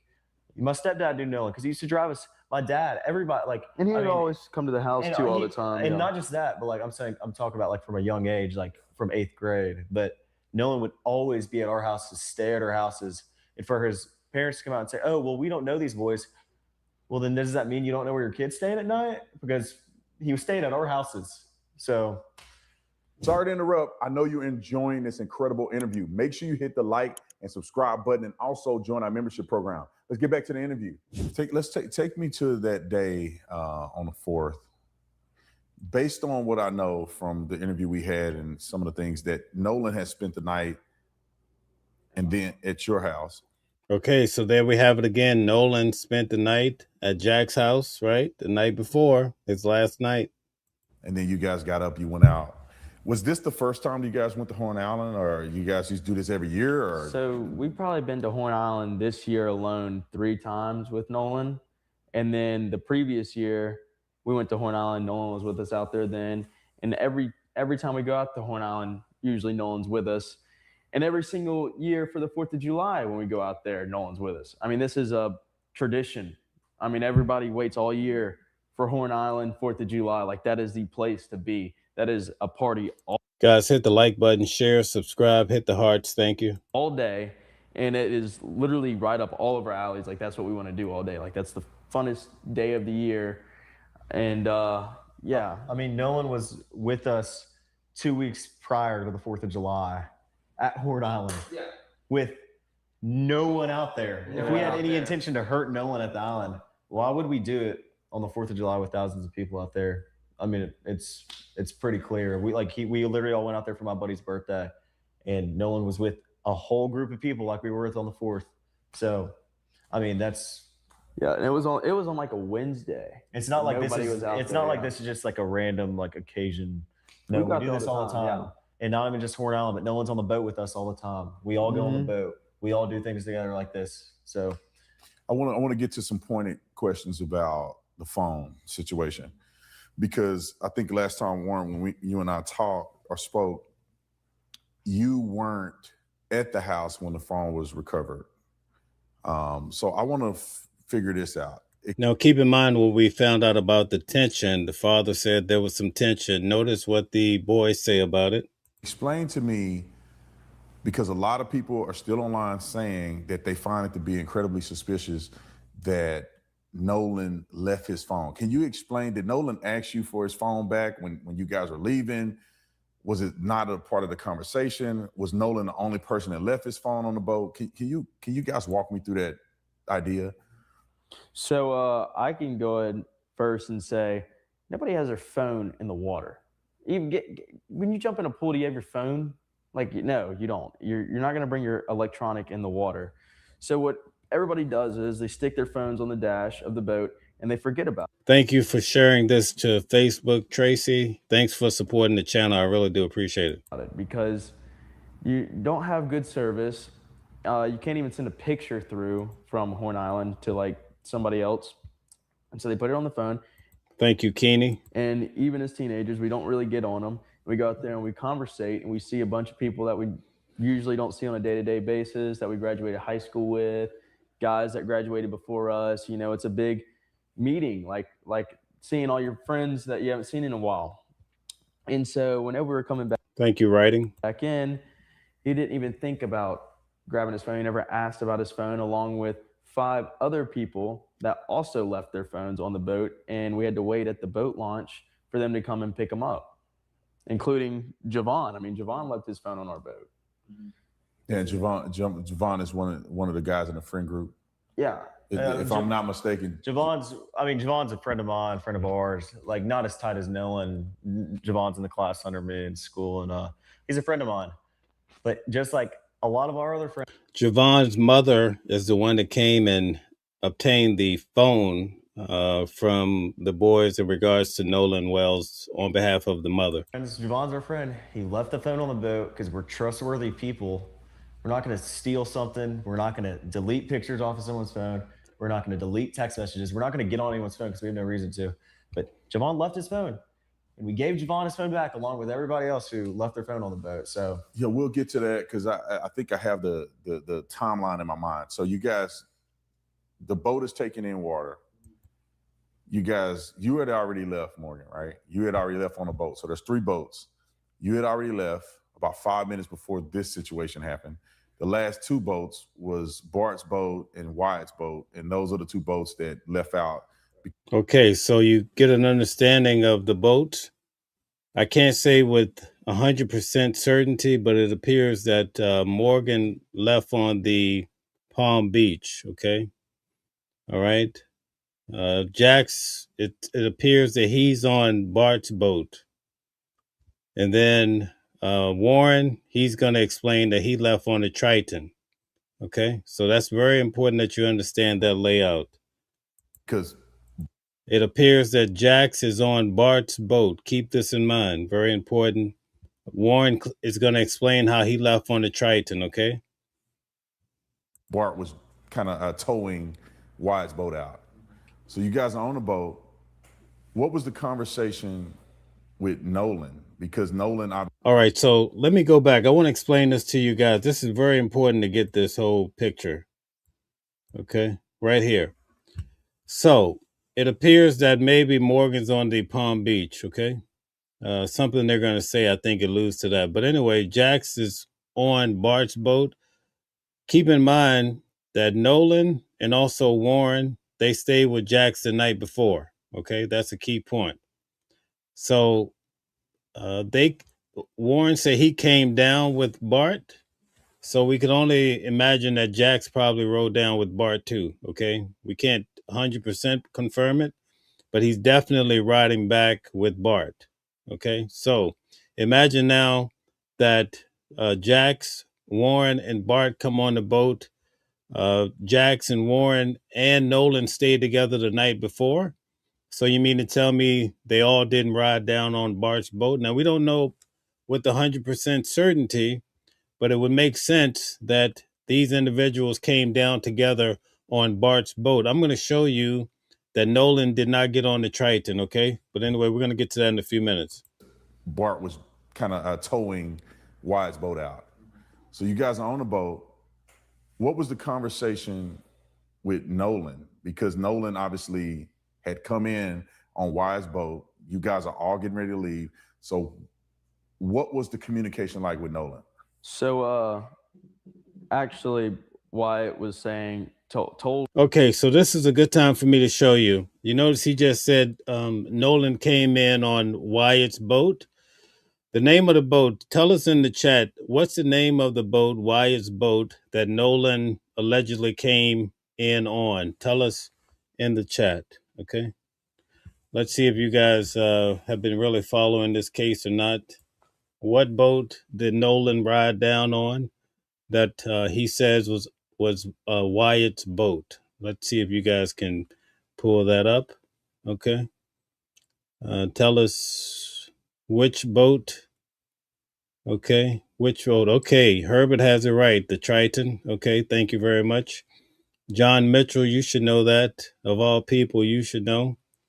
Okay, he came in on the Triton. That's what everybody. Okay, Gold Digger got it right. Okay, I see who's really following this case. So, okay, let's see. Some people are being funny, I guess. All right, the Triton. Okay, so now I'm going to show you this here, and then we're going to get back to this video. Okay. I want to show you that Nolan more than likely did not get on the Triton. The Triton, can somebody here tell us what was the color of the Triton? This, as much as we cover this case, you guys should know this stuff. Okay, so anyway, what was the color of the Triton? I want you guys to tell me in the chat. Let's get to it. I'm going to show you this video. I'm going to show you why I don't think that Nolan got on the Triton, okay? What color was the Triton? Somebody tell us, please. Okay. It was white. Okay. And what color was the top? What was the color of the top that made it very distinctive? The top. What color was the top? The covering on the Triton? As much as we cover this case, everybody should know this really easy. Yes, right. Tracy is on the money. It's blue. Okay. It's blue. All right. So now I'm going to show you guys that Nolan doesn't appear to get on the Triton. Okay. This is very important that you understand that. See, if he doesn't get on the Triton, then it's more than likely that he rode to the island with Bart. Okay. Now we don't know for sure, but I'm going to show you right now. Let's get to it. All right. So now we have. You see, Nolan is walking here. Okay, I have to go back. Sorry, guys. Okay, so I want you to pay attention. This is the actual dock, okay? And you see the individuals here. They're getting on boats. And then you can see there's a boat under covering here. There's another boat on the other side. I want you guys to notate that. Pretty soon, we're going to see the Triton, the boat right here. See, this is the Triton. You guys notice that? Okay, Tracy, you see that this is the Triton. Let me take this down. I want everybody to be able to grasp what I'm saying, because this is going to be very important. If Nolan did not come in on the Triton boat, then that changes the whole scenario in regards to this case. Let me get to it. Let me take that down. Okay, so this is the Triton here. And we know because it has the blue top. And when you look at it backing up, you can see pretty much it has about 7 people on it. You can see that, right? You can't see clearly, but it seems like an average, okay? Now, I want you to notice the angle that this boat is leaving out. Do you guys see this? Everybody's with me here. The boat is backing up out of the frame. Okay. This is going to be very important. No one else has caught this. The boat is backing up. Now, listen, you see here in the corner, you notice the boat is backing up. Okay. I want you guys to catch this. Okay. I want you to catch this. You see it's backing up and you can see the brown top here. Okay. You see the brown top. You see this boat backing up. Now watch the next frame right there. You see that boat backing up? Put a 1 in the chat if you see the boat backing up. It's basically just switching cameras. Okay, I want you guys to catch this. It's very important that you catch it. You see right here, you see the boat? It's backing out. Okay, so we're going to go to the previous frame.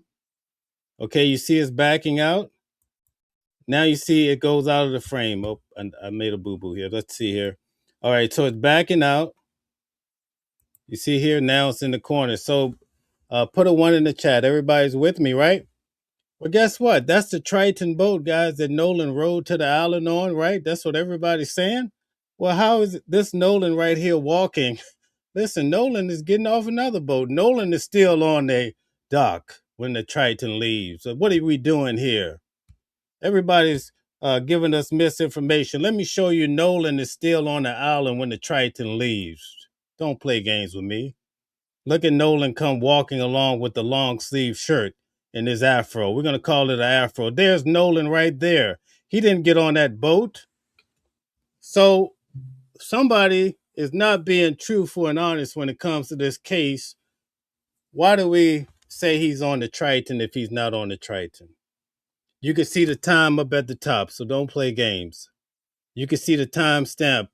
Nolan is still on that dock. He did not go to Horn Island on the Triton, it appears. What are we doing? We got all the boats mixed up now. There's a narrative being laid out to hide something, perhaps. We don't know for sure. But there's Nolan right there. I'm going to let you watch Nolan walk on. The boat has already left the dock. I'm going to replay it for you. There's Nolan right there. You see him? And at the end of the day, we never got back his long sleeve shirt. What are we doing? Where's Nolan's long sleeve shirt that he had on that morning with those blue shorts?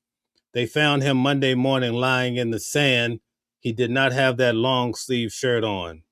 Where was his sunshades at? What are we doing? The fish didn't eat his shirt off. Okay, so I'm going to replay this.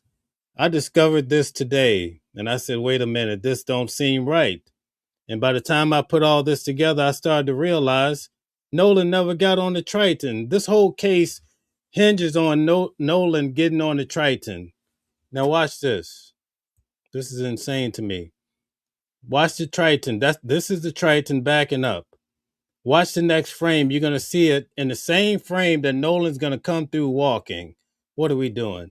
Check it out. See the boat backing up here? You see it right here in the corner, right?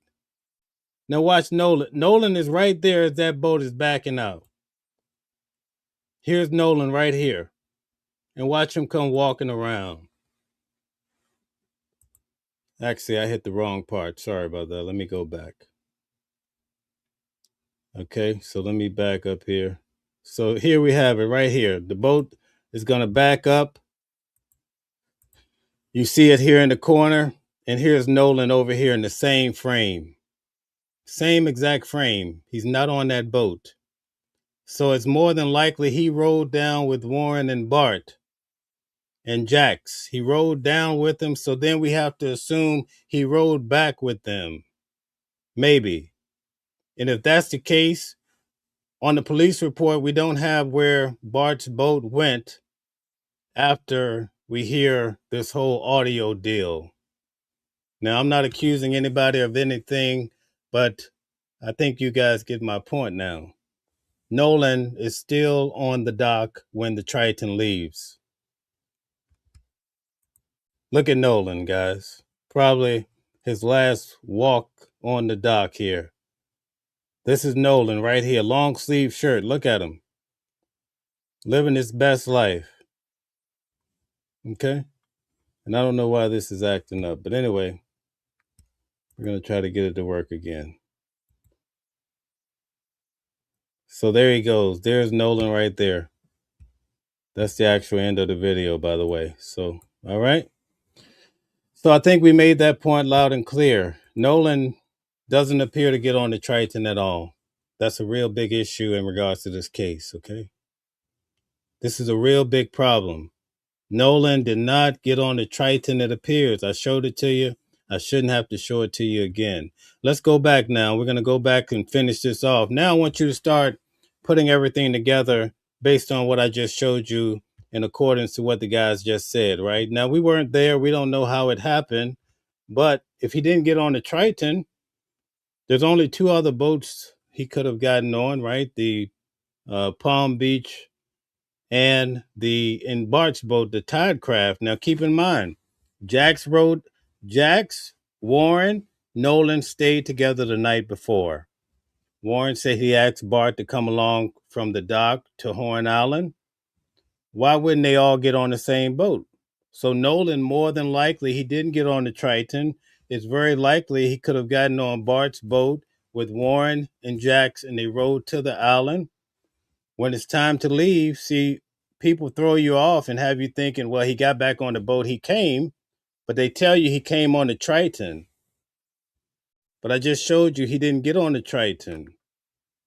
So it's possible that he did not ride back on that Triton boat. Okay, remember the Bart's boat was towing the Triton. And then I told you when we factor in the audio, it sounds like people that are listening. When you listen to the audio, it seemed like a bunch of people see Nolan for the first time and they're like, oh shit, Nolan. And then somebody's like, is he dead? Like all of these people are seeing Nolan as though maybe he's in the water, maybe he's in another boat, and they're seeing him and they're like, oh shit, Nolan, don't die. Oh, check his chest. You want me to believe they're talking about what they have a pot of gold? They have a chest of gold on the boat? What are we doing here, right? Anyway, I don't want to stay on this too long, but I think you guys get my point. You saw in the video, Nolan did not get on the Triton. That's all you need to know for tonight. Okay? So I think I made my argument. Again, maybe there's more to it, and they're going to come back and say, well, the boat went around the bend and came back and picked them up. All sorts of things can be said, but I want you guys to see, this is the video that, again, we thank Officer Tatum for putting this out. He put this out to disprove what we're saying, but all the time it really helps the case because we see Nolan is still on the dock when the Triton pulls off, right? This is a serious matter, folks, but we have to keep moving for now. Let me go back briefly and get this rolling for us here, and we're going to finish this out. Let's see here. Give me 1 second. Let's see here. Okay, let me go back. Give me 1 second, guys, and we'll be out of here. Stop screen. Add this here. Give me 1 second. I have a whole lot of screens going here. Here we go. All right. So that was the point for tonight, but we're going to now go back and listen. Now that we know he didn't get on the Triton, now we're going to listen to what they're saying. Nolan, because Nolan's with this girl at this point. Guys are all getting ready to leave. So what was the communication like with Nolan? So actually, Wyatt was saying, told Nolan, because Nolan's with this girl at this point. They're together. Wyatt looked at Nolan. He was like, dude, come on. Boat's taking on water. We got to go, like right now. And Nolan didn't want to go. He said he wanted to stay with the girl. And Wyatt started yelling at me. He's like, Nolan, get on the boat now. And Nolan's like, no. And then finally, Wyatt's like, Nolan, get on the effing boat right now. We are leaving right now. And Nolan said he had another ride back, and we had no more time to waste. We got to get the boat out of there before it goes under. And it was that. And when Nolan said that, that's like, was there? That's right, free thinker. That's right, absolutely. See, that's just throwing you off. So now you're looking in the Triton. Oh, the Triton. Oh, where's Nolan in the Triton? Nolan never rode the Triton that day. So see, when you mention the Triton, people stop looking at the other boats. Now, keep this in mind. I went through the police report, right? In the police report, I showed you the Palm Beach is not even mentioned at all. Okay, not mentioned at all. And then the second boat, which would be Bart's boat, the Tide Craft. Okay, and again, we're not accusing anybody of anything. We're just talking about, people, places, and things for this case. But they don't give us the GPS for Bart's boat on that police report. What they did was they doubled up the Triton.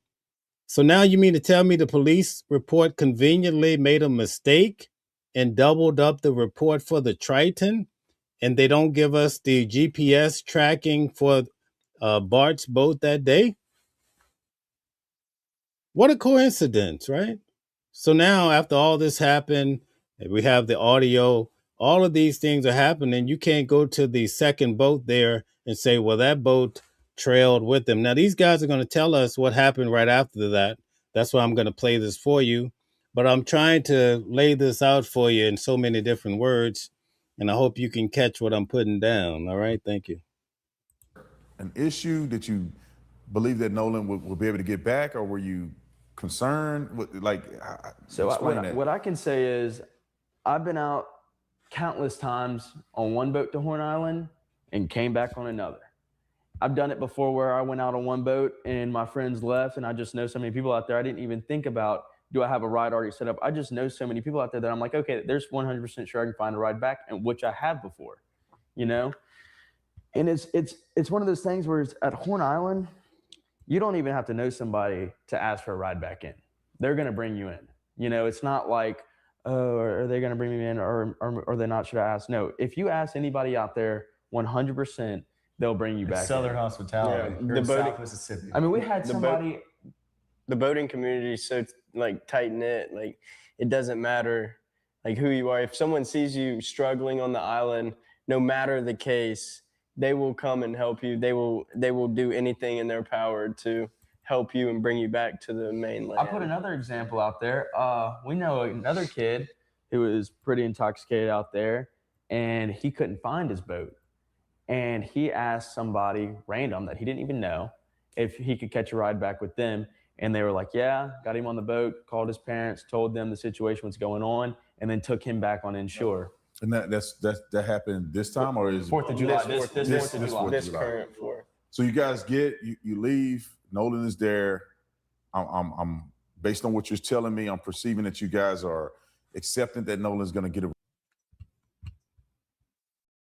Okay, guys, so this is the photo that came out. I cannot confirm this 100%, but this is allegedly when they were out, and Bart would be the black boat, and the white boat would be the Triton. And this is at the point when, if you remember, Warren said that Bart and the black boat had towed them out 1/4 of a mile. So this is when they were gathered together. I think in one of the recordings, you could hear Warren say that Bart had turned his boat around sideways to line up with him and so forth and so on. So this is synonymous with what we've been hearing. But this is what we want to focus on, right? Here's the idea. So let's say now, according to the guys, there's eyewitnesses at 6 o'clock that placed Nolan on the shore. Okay, if that's the case, then the audio is out the window. Let's be clear about that, okay? If somebody can show that Nolan was actually there, we haven't had that luxury yet. But keep in mind what I told you. We see in the video, Nolan doesn't get on this white boat, the Triton, coming down, okay? So there's only 2 other boats he could have gotten on. The guys that he stayed with the night before got on Bart's boat. They tell you that, okay? Okay. They tell you that. So what boat do you think Nolan got on? So if Nolan rode down, we don't know for sure, but if he rode down on Bart's boat, at the end of the day, what boat does he get back on? Okay. Now, his Bart's boat is towing the Triton. Okay. So at some point, the 2 boats come together. If you listen to Warren, he explains how Bart's boat is pulling them. They come together, and that's where people are starting to speculate or wonder, did people see something in the other boat and say, oh, shit, Nolan? See in the in the video, in the pictures that we get, we only see the Triton, but we don't get a chance to see the other boats. Okay, we don't know what happened. Let's make it very clear. We're just asking questions and looking at this with a critical point of view. But this gives you an idea of the layout of the day. I hope this helps you in some way to understand this case at a higher level. I know a lot of people are very interested in this case. I know I am. And we do a lot of work in trying to figure out what happened to Nolan. It's a very important question indeed. Let's get back to this video. Explain to the audience, what does this sinking boat thing like? Because I think that people are... This is where you have to pay attention. Now this is where the rubber meets the road. In good faith, the ones who are acting in good faith are genuinely curious of like, are you sinking? Do you think you're gonna sink? Because you hear Wyatt on the phone and he's like, we're sinking, we're going down. And obviously you never went down. So can you explain what he was saying? Wyatt is on the white boat. He's on the Triton, okay? And our argument is that Nolan never got on the Triton. You see it in the video, right? I showed it to you. About going down. Was there a little bit of water? Was he just panicking more than normal? Or like, what was that? And I want you to explain too, like, what happened to the boat? How did you recover the boat? And how did you get back to the mainland? So I'm gonna go ahead and first off explain a boat. So a bilge pump is in the bilge. The bilge is underneath the deck where you stand in the very bottom of the boat. And there's a space in there where you have all your electronics, your batteries, everything that controls everything throughout the whole boat. So the first thing that fills up on a boat when it starts to sink is the bilge. And it goes in the bilge and it starts filling up. Well, then the bilge pump kicks on, senses. So the bilge is like a little subfloor. I don't know if you guys have seen it. Remember in the call, the lady says, does the water come up to your ankles? The boy couldn't answer, right? He couldn't answer. She's like, how high is the water? Is it to your ankles? He's like, he don't know, right? The water automatically, it starts pumping it out. In this situation, the bilge pump had a malfunction. It didn't kick on. And it got all the way to the very top of the bilge, which is the floor level. And then we started to see the boat actually sag down in the water. And we're like, okay, what's going on? So there's a cap in the back of the boat that you can unscrew and look inside the bilge. When we unscrewed it, there's so much water in the boat, it started overflowing onto the deck. And so at this point, we're like, okay, this boat's going down. It's going down quick. We don't know where the water's coming in from. We don't know what's going on. And we just go into full on like panic mode, get this thing out of here now. So we hook up the boats. No, call Cito. Okay. Let's get to that part. Because you called Cito first? No, or you had the boats hooked up first? We had the boats hooked up first. Yeah. Okay. So we hook up the boats and we start towing them out. And he's on the phone with Cito. Because, hold on, let me go back a second. The electronics completely glitched out. Nothing is working on the boat. There's so much water in there. Nothing is working. The batteries are also... So guys, they were towed out a quarter of a mile. Then they commenced to calling Cito. So at that distance from the shore, there's no way you could communicate with Nolan, saying Nolan anything because he's so far away.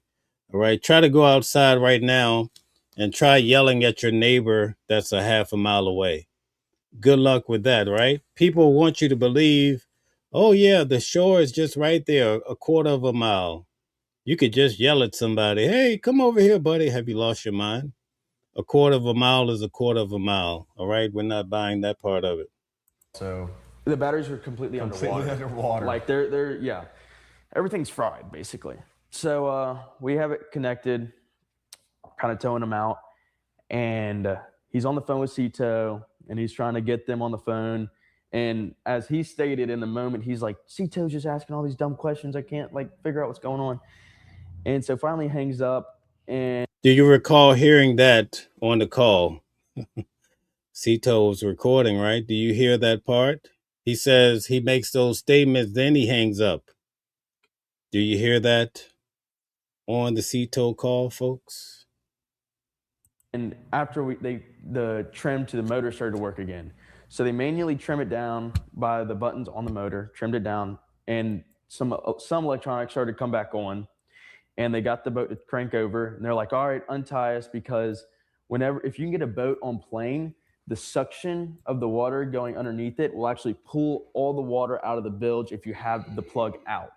So like, say you have the plug out and it's sitting, the boat will sink. If you have the plug out and you're running, all the water will rush out the back of the boat. When you say on plane, you mean like it has to be going fast enough to be up out on top of the water? Yep. Or So like on that? plane is We're going to have to listen to the CETO call, because the way the call plays out, like Grandpa is calling simultaneously, right? Because think about it. They carry out the call with Wyatt. Then it's basically a switch over, and then they're trying to switch back, right? So how did Grandpa get to make this call? It sounds something's off. I don't know. You're up, you're running, you're out of the water. Basically, there's your bows on plane. Yeah, so you're up out of the water running. Yep. So where are you guys at when this happens? As far as from Horn Island to the mainland, where are you guys at in between there? So we're probably a mile and a half off of Horn, I'd say, a mile off Horn. From the start where the CETO call was, we were probably about a quarter mile. Yeah. Off the All right, so they were a quarter of a mile out when they started the CETO call. All right. Island. Like you could see, it's visible in the picture that you posted that Wyatt is on the CETO call, and it's that video of the boat panning, of the video of the boat getting panned, and you can see everybody in the boat. If you look in the background, the island's right there. So I mean, all right, guys, you know how I do it. I got to show it to you, right? So I'm sorry, but I'm going to show it to you. Just give me 1 second to try to pull it up for you. Let me find that video. We might as well. We've been showing everything else. So let me find that video so you can see what he's talking about. I think I agree with that, what he's saying there. Let's see if I could find it. Maybe not. Let's see. Here we go. Nope, that's not it. Let's see if I could find it. Here we go. All right, here's the video. I was given this video, and here's a video of the actual boat. So look how far the land is behind the boat. Check this out. Are you yelling back at somebody that far? Come on now. Guys, are you yelling? Look behind them at the boats. As they're getting towed out. Do you see Nolan on this boat whatsoever? You mean to tell me you could yell back that far? Look at that, right? You could yell back that far. You mean somebody back on those white boats way back there, they can hear what you're saying? This has got to be, oh my God, somebody help me here, right? Can you? Somebody put a 1 in the chat if you think you can yell from this boat. You see in the background those white boats, and the land is beyond that. Tell me if you think somebody can yell that far and the person on land is going to hear you. All right. Somebody put a 1 in the chat if you think so. If not, put a 2. Put a 2 if you don't think so. Put a 1 if you think so. Let's see what you guys have to say about this. All right. But listen to them along the way. Oh, actually, I need to put this back. So anyway, I'm going to let this play real quick. Now, and here's a video of the actual boat as they're. All right, so guys are saying not at all. I get it. I understand. But anyway, we take a look at it. Let's get back to this real quick, and we'll be out of here. You said earlier, if we killed somebody or hurt somebody, the whole island is literally not even a quarter of a mile away to see. You hear what he said, right? If you kill somebody, the people back there in the white boats are going to see it, bro. What are we doing? Oh, my God. He's saying the people back on those boats and those white boats are going to be able to know what you're doing at this distance. You heard the words. I got to go back. We might have to call it quits right after this. I think I made my point for the night. Check this out. Now that you've seen the video, okay? Check this out. Check this out. You mean like it has to be going fast enough to be up on top of the water? Yep. Or so like on that? plane is you're up, you're running, you're out of the water. Basically, there's really not even a quarter of a mile away to see what you of the boat. Say a mile off Horn. From the start where the CETO call was, we were probably about a quarter mile. Yeah. Off the island. like you could see, it's visible in the picture that you posted that Wyatt is on the CTO call, and it's that video of the boat panning of the video of the boat getting panned, and you can see everybody in the boat. Guys, like, share, subscribe to the channel. This is what we do. Hit the hearts, please. Thank you. If you look in the background, the island's right there. So, I mean, going back to like what you said earlier, if we killed somebody or hurt somebody, the whole island is literally not even a quarter of a mile away to sea, with hundreds of boats lined up on the island. So that's really all I had to say about that. Yeah. So we were about a quarter mile out. So we were about a quarter mile out, whatever. So they pull the plug out the back of the boat. They have the motor running and everything like that, and they go to take off. So the boat's having trouble trying to get up, and it's slowly coming up because the weight of the water. All right, so there's two boats there, right? This is how we know Jax is on Bart's boat. He's telling you what the other boat does. He's not on the Triton. Listen to what he's saying. This is how we know Jax is on Bart's boat. There's two boats there, right? He's going to describe the Triton taking off, but he remains on Bart's boat. Check it out. All I had to say about that. Yeah. So we were about a quarter mile out. So we were about a quarter mile out, whatever. So they pull the plug out the back of the boat. They have the motor running and everything like that, and they go to take off. They go to take off. You hear that? They go to take off, right? Not him, okay? So the boat's having trouble trying to get up, and it's slowly coming up because the weight of the water. Finally, it planes off, and the water gets sucked out the back, and they're full speed running. And then after that, I didn't see them anymore. See, he didn't see them anymore because he's on Bart's boat. He's on Bart's boat. See, now we get all these stories come together. All right, they come together just like magic, right? You were on the boat. You start from there. Yeah. So after we planed off, Wyatt kept the boat. Remedy, we really do this over here, right? And the whole way in, we oh my God, we ran into the mouth of Fort Bayou, where we came from originally, and we turned into Fort Bayou, went in the channel. Now, according to the GPS, they didn't do that. They went straight to the dock. So what he's saying now that the Triton did is not on the GPS. The GPS tracked everything. It told you the time they were towed away from the dock, but the GPS doesn't show you anything that he's saying right now. And you know what else the GPS doesn't show you? It doesn't show you where Bart's boat went after they called Cito. And guess what? The Palm Beach is not mentioned on the police report at all. What are we doing here, right? You get my drift, right? You see what's happening? Ran probably 500, 600 yards into Fort Bayou. Not on the GPS.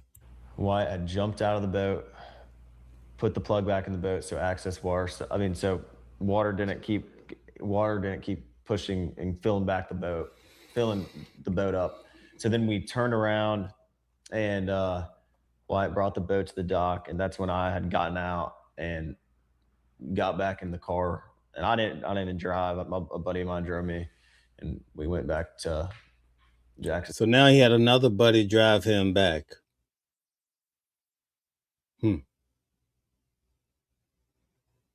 Another buddy. He didn't even drive. He had a buddy drive him. His house. Jackson's house. Okay, so now let's make it clear. There's no suspects in this case. There's no people of interest. None of that. We're just comparing notes and just having a discussion. We're not accusing anybody of anything. I just want to make this very clear and abundantly clear for the audience. Are you saying that the video that I posted, which is like a 3-second loop, now I have a lot. That's the video I just showed you guys. More of the video, but to not expose people that have nothing to do with this, I only posted the smaller part, the 3-second part. If you guys think we deal with facts over here and not private speculation and a whole lot of bullshit, put a 1 in the chat, right? And I'll keep going. Okay? I'll keep doing this type of research.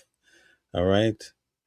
Put a 1 in the chat. Be honest about it. But if you think that we follow what's publicly available, not making up stuff and just coming up with bizarre stories just to get a click. But if we drop some serious information over here, I want you guys to put ones in the chat, right? Right. And guess what, guys? I got something to tell you. You want to hear a little secret? Nolan didn't get on the Triton. Nolan didn't get on the Triton. We've been riding around looking for the Triton all day. Guess what? Nolan did not get on the Triton. I showed you in the video. See, people didn't realize it, but today I was looking at the video. I was looking for Nolan, and I found Nolan. And guess what? Nolan wasn't on the Triton when it pulled off. I was looking for a black fella. Yeah, with an afro, something like that. I didn't see it. Guess where he was? He was walking on the dock. He can't be in two places at one time. There's a reason why we're being told that he was on the Triton. Figure it out. Because see, if you figure he came down on the Triton, at the end of the day, you're going to expect him to leave on the Triton. But if he came on the black boat, then he probably left on the black boat. See what I mean? See, that's a different scenario. Now, we don't know. We weren't there. But I'm just saying we could look at what's given and come to a reasonable conclusion about some things, right? Right. So if he left on the black boat, then this whole story changes. Oh my heavens, what's happening, folks? Lord have mercy on my soul. You follow what I'm saying? Anyway, let's keep going. We're going to finish up in a few minutes. Are you saying during that time, a portion of that, Wyatt was on the phone with Cito, so a portion of that is the Cito call, and that Nolan is not on that boat? Correct. And that video that's out there is a representation of who was on the boat during that Cito call. Correct. So I want to jump back to something real quick because. So guys, I'm going to jump back to Officer Tatum. He kind of encouraged me to jump back too. So I'm going to show you that video one more time, and we're going to have to get out of here. I've been well over my time, but let's get back to it really quick. I want to show you that Nolan did not get on the Triton. I think it's very important that we understand that. And I guarantee you, nobody else is talking that talk and figuring that out. Okay. Oh man, the heat is on. Oh my. All right. So anyway, I'm going to show you now. He did not get on the Triton. Okay. You can take it how you want to, but let's get to it really quick. Let me show you. Nolan did not get on the Triton real quick, guys. Here we go, right here. Check this out. All right, here's the video. You can see the dock. This is the morning. This is the house that they're leaving from. Okay. You're going to see the Triton boat right now. This is the Triton, okay? It has the teal green, we'll call it top, blue top. Okay, you guys are with me? Now, the frame is going to switch. I want you to keep your eyes on the prize. Look at this brown cover here. All right. Okay. Look at this. Now, when the frame changes, you're still going to see in the corner, you're going to see the Triton backing up. Watch this. It's going to back up. Look, right there. You see it backing up. It's right here in this slither. Watch it's consistently backing up. Look at there. Boom. You see it's backing out? You can even see the water. You can see the water, right? Well, guess what? Look at Nolan walking on the dock. Look, here's Nolan in the same frame. Here's Nolan right here walking as the Triton has left the dock, folks. What are we doing? What are we doing, right? Nolan. I'm going to show you one last time. Nolan did not get on that boat. Look, there it's gone. It has fully loaded with passengers. 3 people I could see in the very front of the boat. It's backing out, though. Watch this. It's leaving. That boat is leaving. Look, in the corner, you see it still backing out. All the camera did was pan. Look at there. Now look at Nolan come walking through. This is probably our last clear walk of him. Look at Nolan right here. He has on a long sleeve shirt and his blue shorts and his afro, whatever you want to call it. I guess the young boys call it twist. I don't know. It's out of my league. But anyway, there you have it, folks. No need to keep going on about that. So take it how you want it. Okay. But that tells you a lot about this whole case now. And I'm going to leave it at that. Again, there's no suspects. There's nothing of the sort, I would imagine, but it is what it is, folks. All right, let's get back to this really quick, and we're going to be out of here. It's been a long day. I want to play a little bit more, and you're going to see how the story comes together. I was on the island and the reception was bad. I left my phone on the boat when I got out and went in the water. But people are saying online that how can you make a CETO call if the reception is so bad on the island? Because before you said the reception wasn't really good enough to even send a picture message to somebody else. So how is this call being made if the reception is not as good? I mean, if you listen to the call back, listen to the call back. I mean, there's areas in the call where it's splotchy. It's not direct. Like, it's not like you're sitting from me to you talking to the person on the phone. I mean, you're obviously out on the water. I mean, you can hear it in the CETO call. And so when it comes to the reception, because I didn't look at my phone one time on the way out to Horn Island. I mean, it was a beautiful ride. Of course, because you're not thinking about it. Yeah, I'm not even thinking. I'm looking at how beautiful this water is. We were having fun on the boat. We were playing music, some of Nolan's favorite songs. Yeah. So I wasn't thinking about my phone. So I wasn't checking reception. Now, is the reception recover at some point between Horn and the mainland? Or is it terrible reception while you're over the water? Remember what the mother and father said about the reception, right? Until you get to the mainland. I mean, as soon as you get off the island coming in shore. Yeah, but there's really like no again. definite way to tell where the reception comes in because I mean it's all satellite. I mean, yeah, it's different I've gotten service 80 miles offshore, like off of a satellite coming to a oil rig. Yeah, and I connected to it from the rig. But like, it just depends. I could go to Horn Island and not have any service. I could go there and have service. I mean, I think it's truly different, like every time. So is it fair to say the service on Horn Island is super spotty? Yes. Yeah. And it was just almost by chance, in part, that the call was successful to call CETO.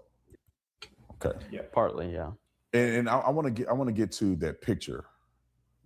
Because I think a lot of people are confused about the picture. You guys cleared this up for me last time I came, but I want the world to kind of hear this because I don't think I addressed it last time me and you, Warren, was on the interview. People are saying, and this is how the picture went viral, that the people pictured in the photo were the ones that went on a boat with Nolan and came back. Can you explain that? Because I don't think everybody that was in that picture even went to Horn Island on the same boat as Nolan. So I can say whenever we all got out there. Hold on. Before you get there, because I think this will address another issue that people have of saying, well, why are they taking pictures if the reception is bad? Can you point out where this picture took place? What is going on with this infamous picture now? Yep. So whenever we got there, like I said, I wasn't even on the same boat as Nolan. We pull our boat in. Nolan, their boat pulls everyone. Okay, so according to him, he was not on the same boat as Nolan. Okay, he made that clear. Whenever I get out in the water, I walk over to Nolan's boat, and I'm talking to Nolan for a little bit, whatever, and I put my phone up on the dash. Nolan puts his up there. As Nolan's putting his phone on the dash, he sees an actual little camera that one of the girls that came on the boat brought. And his first words was, he picks up the camera and he goes, "We got to take a picture." Just like that. And in my mind, I'm like, heck yeah, like let's take this picture. So that's where you got me and Nolan and one picture. And then as we're taking that picture, Morgan and another buddy of ours come up and they're like, all right, like let's take a picture all together of us on the front of the boat. We're like, all right, yeah, let's do that. So we got on the front of the boat, and that's where that picture is taken. So that was it taken from a phone or no, like an actual little camera. Camera. Okay. Like and was it taken from where you docked at, or was it taken out there at Horn Island? It was taken out at Horn Island. Okay. So, but wasn't on the phone. No. Hey, I want to clear this up too, because I'm not aware of this. You guys may obviously have more information. So they took a picture with a random phone, camera. That's something. People uploading. I know we talked about the service issue, but were people uploading onto social media? I mean, you could. Not You just really, think- though. You could be. Realistically, you could. You could if you want to You sit. could. If you're motivated enough to do it, yeah. Like I made a phone call to my mom, and I had to call her like 8 times before she picked up because either her service was bad, she was on the back side of the aisle on the south side, or my service was bad, and it was just hard to get through. But like if I went and posted a video on Snapchat, like honestly, I don't think it would like either post or send to somebody. I think I sent my buddy where we were at, a buddy of mine. I was like, hey, come meet us. And I sent him a video and he was like, dude, I couldn't get a hold of you all day. And like that explains the point. Like I sent him a video where we were at and it never sent until I got inshore because I had no service. Would it shock you? Because Christine Wells, Nolan's mother, is online. She was very shocked that she said Nolan didn't have any Snapchats or something. I'm assuming that whole day. Is that shocking to you if he did or did not have photos or videos or stuff uploaded to social? Not at all. Not at all. Because I mean, like we said, we've been out there many times before, and nobody's on their phone out there. First off, and then second off, if you want to take Snapchats and stuff like that, you can, but you're just really going to have to save them to your camera roll and upload them back whenever you get insured, because when you go to send it, it's just going to have an error. And most guys, when they're out on the island all day, they're really not thinking about posting something on their Snapchat story.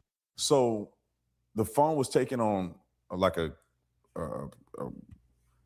camera that's not a phone. Yeah. Now, how did that get to you guys, and how did that ended up getting to the internet?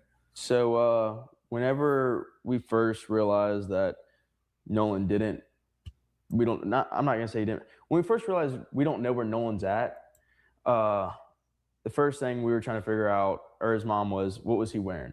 And so we were trying to remember what color his shorts were. We couldn't quite figure that out. I said black. Yeah, I think we said black. I really did. He was wearing navy blue shorts. Yeah, it was like dark blue shorts. Dark. I just said black because I was trying to piece everything together and help out. And so at this point, we're freaking out. We don't know where our friend's at. And the girl that took the picture, she was like, okay, well, I just took this picture of today. This is what color swim trunks he was wearing.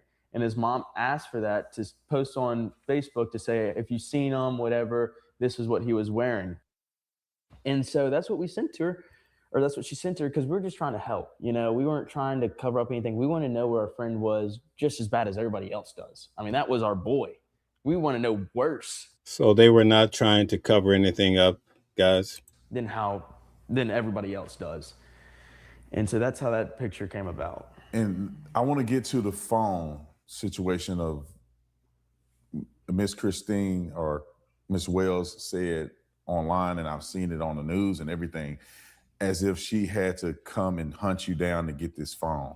Now I know, Warren, you weren't at the house, and so you weren't there when they came to get the phone and all that. So how did this happen? Because last time we talked, you said you told, and I will call her Miss Christine, you told Christine that you had Nolan's phone. Like, can you explain that to me? Because I'm confused. I don't know what's what. Did you tell her you had the phone? And when did you tell her you had the phone, if you did? Okay. So first we'll start off with, what I have to say, and then Jax. But Okay, guys, before we do this, okay, I want you guys to come to your own conclusion. We're going to do a project right here. On the way back, right? Nolan's phone, allegedly, according to the guys, is on the Triton. Okay, we're going to go with that. Okay, it's on the Triton because that's the boat that he rode in on. That's what they say. So Jack's ride back on the black boat, which is the Tide Line or Tide Craft, owned by Bart. According to Warren, he rides back on the Triton. So you have to keep this in mind. Nolan's phone is on the Triton, according to what they're telling us now. Now I want you to listen to the story. This fella here, I think he went back on the Palm Beach, which left early, okay, with 3 guys on it. So as they tell this next story, I want you to pay attention. The phone is on his boat, the Triton, okay? But the father gets the phone from, they ask to pick up the phone, right? They get the keys from Jax, right? So let's check it out. And if Morgan has something to say, but I want to get this straight. One of the first things I told Miss Christine Wells in the first phone call that ever occurred with anything to do with Nolan Wells being gone, because I was the first person to call Miss Christine about anything. First phone call in anything to do with Nolan Wells was me making a phone call to Christine Wells. And I already showed you how that played out with her calling Nolan's phone all the way to 10:48. Then he calls her at 11:07. Okay. one of the first things I said to her, with multiple witnesses here, pull up the phone call if you want. She said, oh, well, Nolan's location is with y'all at, where the house we were at. And I was like, well, no, he left his phone with us. I told her this. She knew for a fact that we had his phone. And she knew that I told her, yeah, he left it on the boat with us. All right, the free thinker. I want everybody to come to this conclusion, but I see you're already on it. Okay.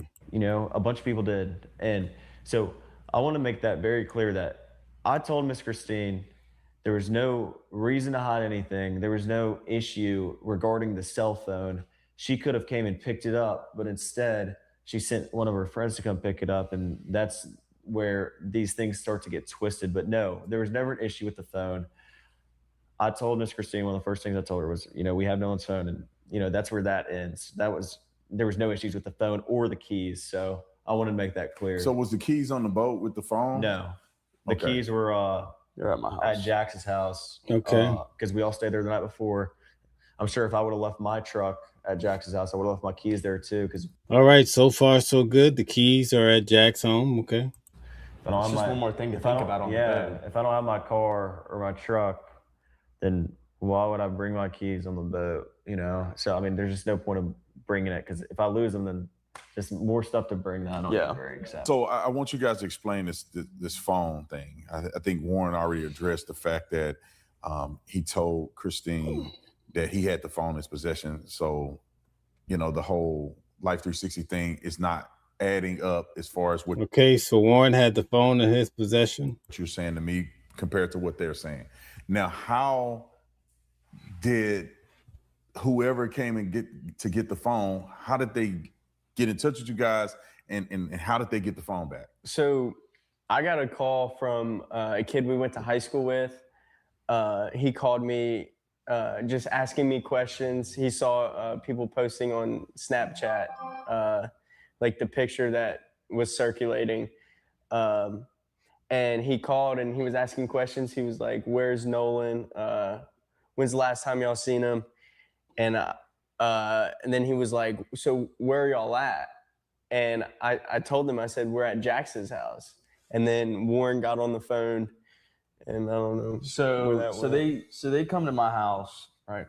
And they kind of hold on before we get there. Was it confrontational or was it just trying to find? It was confrontational Yeah, already. wouldn't y'all agree? Yeah, he was 110%. So they're all at Jack's house. Where's the phone at? It was very confrontational. And when did this happen? Was really this on the night of the 4th or the next This day? was the night when this was before they came and got the phone. So this is the night of the 4th, yes. So you had already spoke to Christine. correct.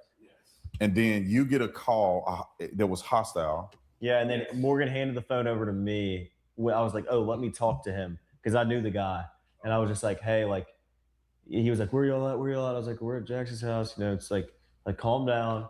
And then he hung up on me, and then. Okay, so they come, they pull up to my house.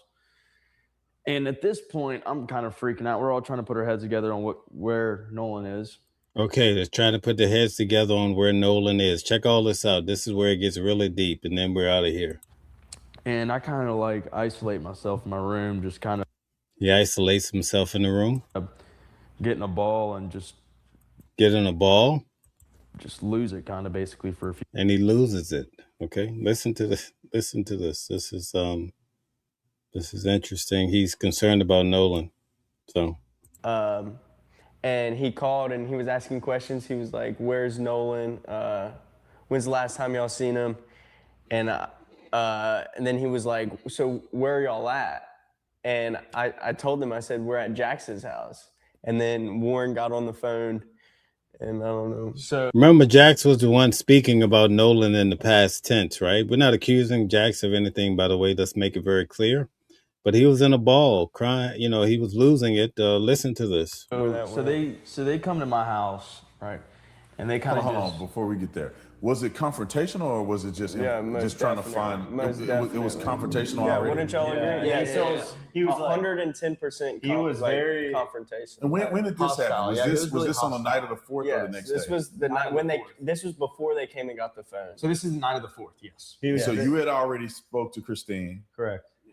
and then you get a call that was hostile. Yeah, and then Morgan handed the phone over to me. I was like, "Oh, let me talk to him," because I knew the guy, and I was just like, "Hey, like," he was like, "Where y'all at? Where y'all at?" I was like, "We're at Jackson's house." You know, it's like calm down. And then he hung up on me, and then Okay, so they come, they pull up to my house, and at this point, I'm kind of freaking out. We're all trying to put our heads together on where Nolan is, and I kind of like isolate myself in my room, just kind of get in a ball and just lose it, kind of basically for a few hours. And they Remember that song by Brandy, Sitting Up in My Room? just walk into my house, you know, and I hear all this commotion going on in my living room, and I'm just like, what in the world is going on? So I walk out there. There's probably like 10, 15 people in my house I don't even know. And they're all up in our faces, going crazy, asking where Nolan is, and we don't know. And finally they get into Wyatt's face, and they're like, "Where's your boat? Where's the boat at?" Demanding his address. Demanding his address and stuff like that. And he finally ends up giving it to him. And then let me go ahead and Now, the boat is probably at Wyatt's grandfather's home. Okay, keep this in mind, possibly. Okay. state that while they're there, we give them the phone. They have the phone at this point. Then they get the address to his house. Then they go to his house. So they obtained the phone from Jack's home. Okay, that's important. And also the keys. With 2 separate visits. Okay, keep this in mind. And they're searching all over his boat, what I heard and stuff like that. Well, anyways, I don't really know much about that, but they come back to my house at around 1:00 in the morning, and it's his dad this time, and his dad's being really respectable, really. Imagine you had like 12 people that just come barging through the door. You know what I'm saying? At 1:00 in the morning, right? Nice to me and stuff like that, and as long as another friend of theirs, and he's asking me like, where are the keys at? I don't even know where Nolan's keys are at in my house. You know how hard it is to find a set of keys in a house and you don't even know where to start? It's pretty hard. So I start scrambling around my house looking. There's stuff everywhere. Keep in mind, all these people stayed the night at my house before. I'm looking through everything. I can't find the keys. I run back to his father or his stepfather, and I was like, I don't know where the keys are. And the guy standing next to him's texting somebody. I guess I was at my house. The father said it was a girl, right? The girl knew where the keys were. And he said that they're on the Xbox. So I run in, I see him on the Xbox, grab him off the Xbox, and I go and hand it to him. It's plain and simple. Didn't even take 30 seconds. No trouble. No trouble at all. So this narrative that they're pushing, that there was any argument over the phone or the keys, is completely false. Like, let's get that clear. yeah. Okay. So they just kind of hang around my house, taking pictures of all the cars' license plate in the driveway, stuff like that. Whew, Lord have mercy. They out at night. They mean business, whoever these people are. And so When you say they, how many people are here this time? like 15. 15 people. Mean business. Wow. 15 people that you don't know? They had 4 or 5 vehicles. I mean, I knew some of them. I went to high school Dressed in all black like the army, right? with, No, not that case. Hopefully not. and then some of them I just didn't know. Now, walk me through this. How do you think it got to this point so fast? That's one thing that I'm curious about. Like, you Jumping to conclusion. I guess so. I mean, That's plain and simple. They went and searched Wyatt's boat. Yeah, they went and searched Wyatt's boat. Like like we we're were hiding like them in hiding there or something. Nolan Sounds like that's not all they're gonna jump to, right? in his boat or something. Like, what is wrong with Yeah. him? Like, Yeah, 100%. We called law enforcement. I was with Wyatt at the time after we left. What's wrong with them? Nolan is missing. That's what's wrong with them. They looking for cuz and son and brother and everything else. Left Jackson's house that night. I was with Wyatt, and we one person we were with saw that their location was actually headed towards Wyatt's house, and So check this out. This is where it gets interesting. They're tracking Nolan's phone after the phone was picked up because Nolan would share his location by means of Snapchat with one of the boys. So they're actually following on Snapchat. Probably one way or another, they're tracking this phone after it's picked up, and they can see that these 14, 15 people are on a mission looking for Nolan, and they can see every place they're going. This is interesting. so Wyatt got on the phone with 911 and was like, "Hey, these people are Then they saw where they were going. They was like, we got to call the police, right? We got to get the popos involved. on the way to my house or already at my house." Remember, see, I don't want to get too deep into this, right? I don't want to get myself into too much. Remember, the police went to somebody's house that night. So now you start to see why, because they had to set up some barriers because these people were about to get, they were on a mission looking for Nolan.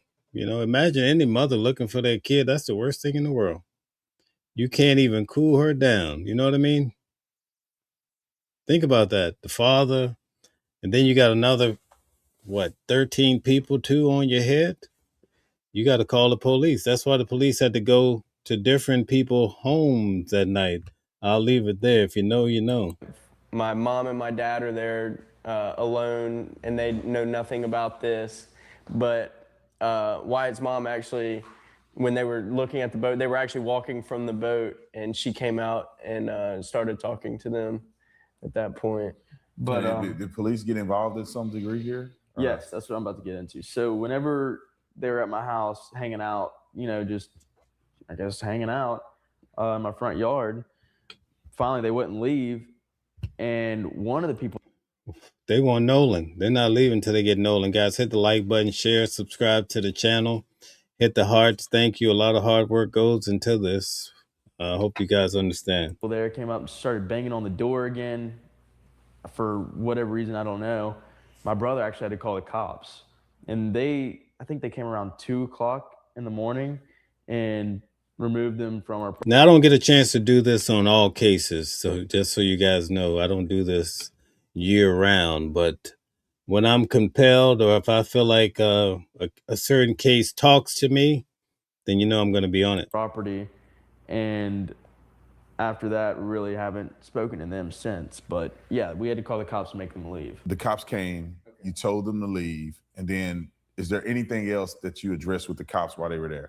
Yeah, so the cops were asking me why these people are at my house in the first place, and I told them straight up, we don't know where our friend is at. I don't know where my best friend's at.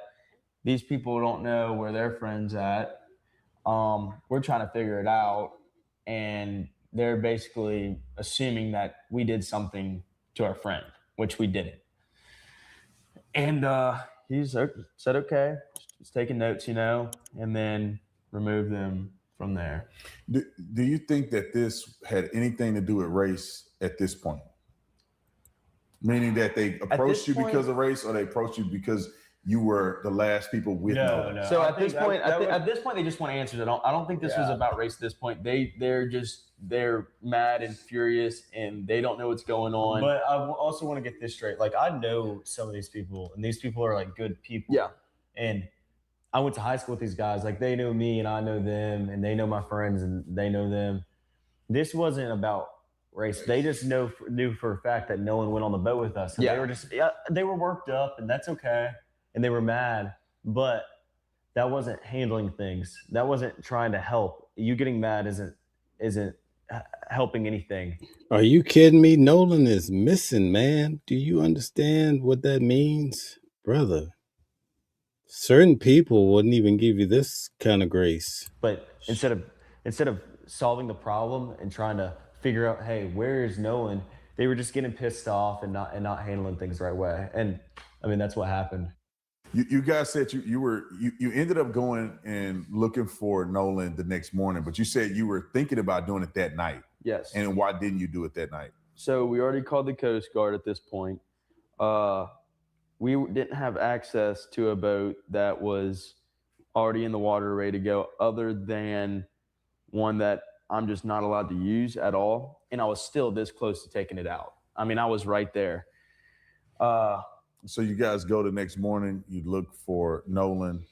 Can you explain how did that happen? Who was looking for Nolan? Who was on the boat? Was it multiple boats? Was Multiple it one boats. boat? Okay, can you explain that? Who was out of this group? Who was on what boat, or who was on a boat or not, going out and looking for Nolan? So me, Wyatt, and Trayson got in the boat. We got in the Palm Beach.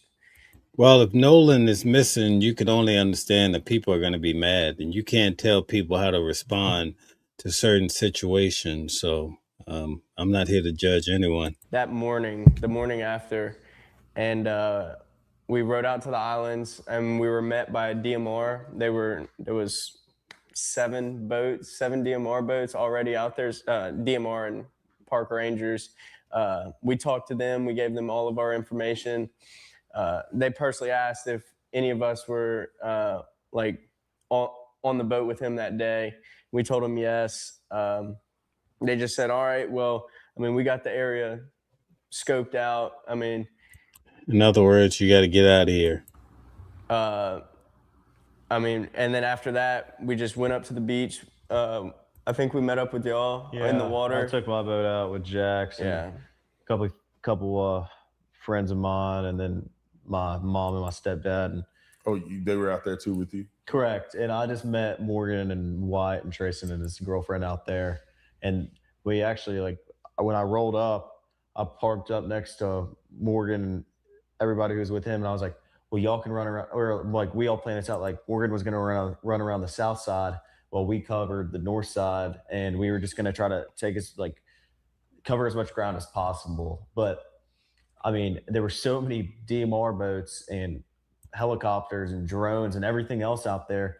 I don't really know what an 18 and a 25-foot bay boat is really going to do. So, I mean, we sat out there. We went for a couple hours and we looked around and we searched, but we also don't fit the requirement that DMR has, and the tools that DMR and United Cajun Navy and all these departments have to look for somebody. Like, I mean, we didn't put that much of a help out, but yes, of course, we went out there and looked for a friend. That's not a question.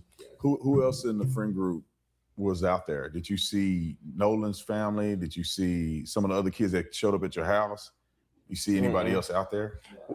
We did see a couple other. We met up with So listen, guys, we have to be able to see those same cameras and who came back on the Triton. Okay, we need to see that. We need to see who came back on Bart's boat.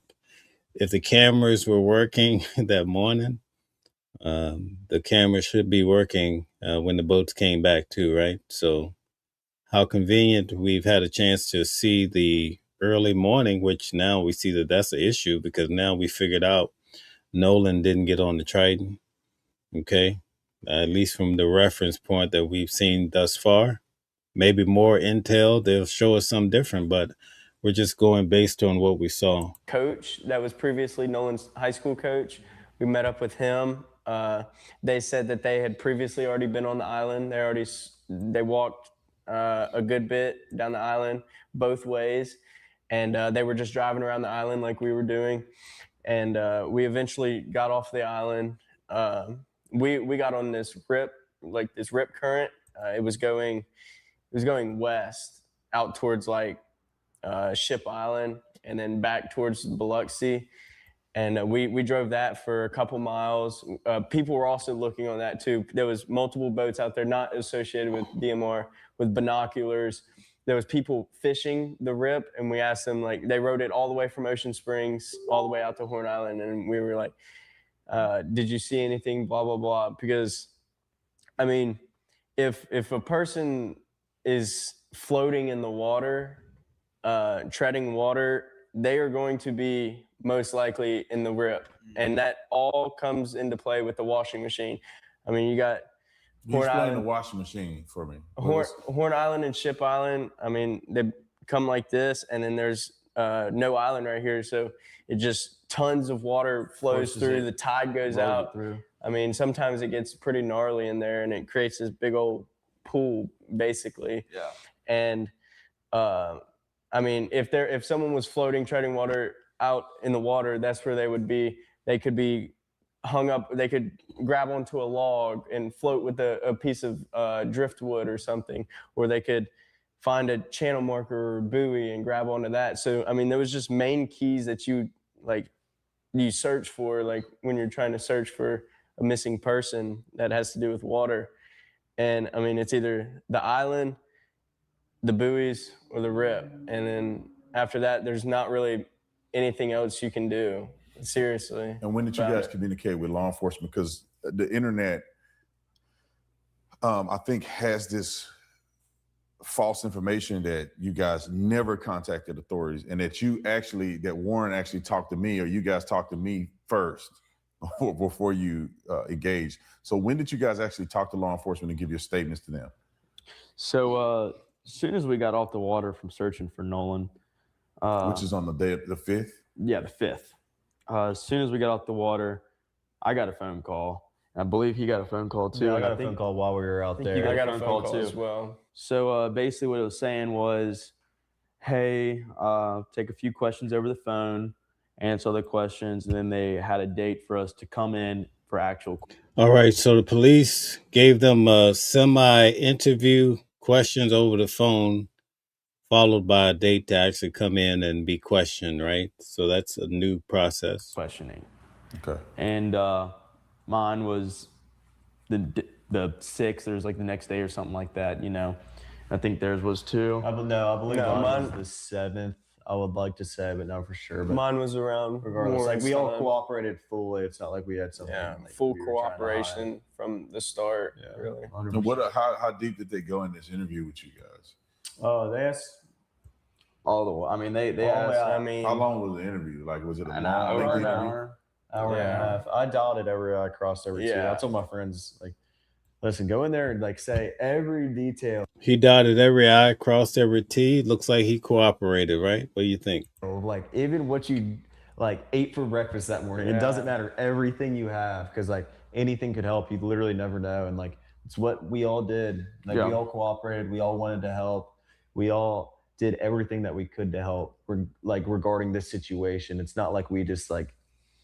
I could say personally, I started my story from the night before. Yeah, I started whenever I got off work on Friday. I started my story from last 5th of July. Like she was like, all right, take me back to day one. And I was like, all right. I mean, we've been talking about this since the 5th of July last year. Like what we're going to do, like how we're going to make this better. How are we going to make this funner? Like, as far as the investigation is concerned, did you guys give your phones over to investigators? Yes. We gave our phones over freewillingly. It was our choice just to give our phones over, let them look through them, whatever they wanted to do, and got them back. Because we have nothing to hide. We wanted to be fully transparent with, the sheriff's department, everybody else. All right. So based on everything we heard tonight, it looks like these guys have nothing to hide. They told all their stories, and that's what they're saying, folks. Yeah. Including the FBI and, anything to do with justice, we wanted to help out, and that's what we did. We gave our phones up, and like Jack stated, we literally have nothing to hide. So. Yeah. And everybody gave their phones up. Correct. Yep. To be forensically evaluated by the FBI. Yes, sir. Okay. Yeah. So while on the topic of phones, did you guys have any access to Nolan's phone? Did you delete anything out of Nolan's phone? What's your thoughts on Miss Christine saying things may have been deleted? My thought is that's a blatant lie. I know for a fact that this is the thing. We have no reason to get on Nolan's phone. I have no reason to get on any of my friends' phones. He said that's a blatant lie. Wow. If I had a reason to get on Nolan's phone, I wouldn't be able to get on it because I don't know Nolan's Where are those 15 people at? They sound they sound scary, right? password. I don't know any of my friends' passwords. If I handed Jax my phone right now, he wouldn't be able to get on my phone. I have nothing. I'd have him permanently locked out of that thing. Correct. Yeah. I have no idea how to get on Nolan's phone to delete anything. But in the first place, we have nothing to delete on Nolan's phone. Like, I don't know what this, because Nolan didn't take Snapchats that day. That means things were deleted. He was just living in the moment. We were just living in the moment, like every guy on the planet. I think listen, I can't speak on these guys or who did what, right? But based on everything that I've discovered, and you guys know I've been really on this case, I think that you're going to be shocked with the authorities. That's what I'm thinking. I could be proven wrong, but I think there's so much going on in this case. Don't be surprised if you wake up someday and they say, "Oh, in this case there's some arrest or what have you." I don't know who it could be or who did what, but I would not be shocked in this case because it's taking them so long. Either it's going to be some major charges or it's going to be squeaky clean, right? So we'll see how this all develops. Earth does. I mean, like, I'm not sitting here filming my whole day. And I get Nolan, yeah, took a lot of pictures, but just because Nolan didn't take any pictures from July 3rd to July 4th doesn't mean we deleted something. No, Nolan just didn't take any pictures. And that's perfectly fine. I have one video in my camera roll saved from the 4th of July. So last question, is there anything you guys want to say to the audience regarding this interview that wasn't covered or something you just want to get off your chest? Okay, so this is where you have to really pay attention. I don't want to elaborate, but you just have to pay close attention. I mean, Nolan was like a brother to all of us. I mean, we loved him dearly. Yeah, Nolan was like a brother to us, and I can say without a doubt, nobody wants to know what happened to him more than we do. I mean, we want to know what happened to our best friend more than anybody, and I promise you that. I just want to say thank you to everybody who's like sat here and supported us through this horrible moment. I mean, we're still teenagers at the end of the day, and for the internet to come and people to come and accuse you of killing. He makes a good point. They're just teenagers, so they definitely would have had adults involved in trying to understand the day and to navigate through life, right? Your best friend. It's a horrible thing, and I know Nolan wouldn't want this. Oh, no. And it's terrible that it's come to this. It's terrible that it's come to a race battle. But I want everybody to know how much we appreciate the support, and that my friends and I literally sit there and pray for everybody who's sitting here and sending this hate on everybody. Like, my friends are really upset about this, and so am I. That like this has turned into this huge thing. So I just want people to know that we're praying for people. Our faith with the Lord's strong, and we're gonna make it through this regardless of what people say about us. Yeah, I just want to say one more thing. Nolan is turning in his grave right now. This is the last thing he would ever want his friends to be going through. Yeah, like the absolute last. Like this is he's gosh, he would not want any of this. He wouldn't want this publicity. The fact that we couldn't even go to our best friend's funeral because one, we didn't want to take the attention away from him. I mean, that was his day. We didn't want to do that. And the fact that we couldn't even go to our best friend's funeral is horrible. That's something we got to live with. The rest of our lives. So you say you couldn't go. Can you explain that a little more? In a way, they have become the victims too, right? What do you guys think? More, were you told that you couldn't go, or was it something that you derived from the feedback that you've been getting from the family? What made you ultimately make the decision not to go to the funeral? So it was a little bit of both. It was one. Well, at first we had our head. One was those 15 people showing up in the middle of the night. That'll have you definitely not want to go to a funeral or any place else, really. Then we're like, all right, we're gonna go. We want to go. This is the last time we ever get to see our best friend. We're gonna go. And then as soon as we made up our minds with that, everybody was like, no, you're not. No, you're not. No, you are not. You are going to either get jumped, hurt, something bad's going to happen to you, you go to that funeral. And then on top of that, they point out another fact that we're going to take the attention away from him, and that's the last thing we want to do. Yeah, 100%. And then, like they both said, like Nolan's like a brother to us, and now me and all my friends have to live with.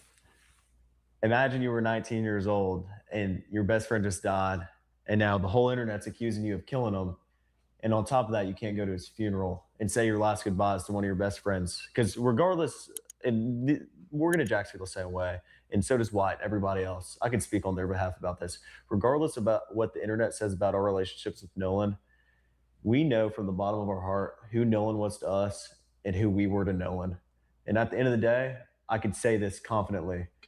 We were Nolan's closest friends, and we were Nolan's best friends. And this isn't a competition. I know a bunch of guys that were best friends with Nolan too, like Javon and him. Javon and Nolan were like brothers too. But this isn't to take attention away from them. But this was a brotherhood. Like this was my brother, and for someone to take away, and the internet to take away our privileges to go to his funeral because they think this was a racial thing is absolutely horrible. And like we all feel that way. Like it's sick. Like seriously, it's absolutely sick. Thank you guys for coming on the interview. All right. It's absolutely sick. Did you hear that? It's sick what, in a way, they have become the victims of this whole story, guys. All right. So it's been a very long night. I want to thank you guys for tuning in tonight. We covered so much ground.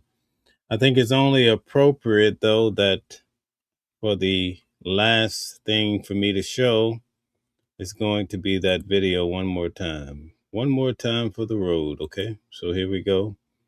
Let me get rid of this other video. Give me 1 second. All right. Let's play this here. We're going to play this one last time for the road.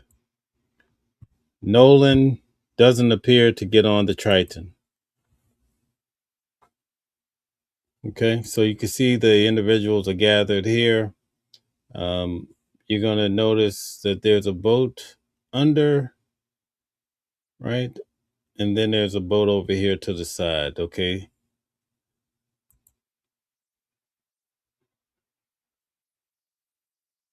Okay, so that's the Triton, okay? And you're going to see the Triton actually start to take off here. It's backing out. See, it's backing out. Keep your eyes on the brown cover. As it backs out and goes into the next frame, you still see it backing out, okay?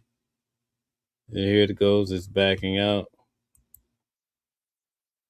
And now you see Nolan, he comes walking right here. This is Nolan walking along, okay? There's Nolan, all right? Did you see that? I hope this helps you guys put it into perspective. It doesn't appear that Nolan got on the Triton at all. But we'll have to see how all of this pans out. We just covered a lot of material tonight. I want to thank you very much for tuning in tonight. It's been a long night. We've been on here for 3 hours. Oh, my goodness. A lot of great points tonight we picked up on. But most importantly, we hope that some justice comes for Nolan, at least to find out what happened to him. Imagine you heard how the story played out that night in regards to the mother. And basically all she received was a few words, a few ideas of what could have happened to her son that night. But other than that, nobody really knew what happened to Nolan, right? What a shame. That's a low down, dirty shame. You can only imagine the frustration. Thank you, Phil James, for the $9.99. Phil says, is there anything new in this case, or are we just speculating at best? Nothing new, no real new development. Okay, so we're waiting to hear what the outcome is going to be in regards to this case. Mustang, good to see you. All right, Jess. Okay, thank you. I do believe, and I do have the letters. I put it in the members section. But from what I understand is maybe the lawyers or the attorneys are under the impression that nothing nefarious happened. So we're going to get into that tomorrow night. I want to thank you guys very much. I'll be traveling out for Carmelo Anthony, so we'll see what happens, what develops in regards to that case. It should be a big week in regards to his case, finding out.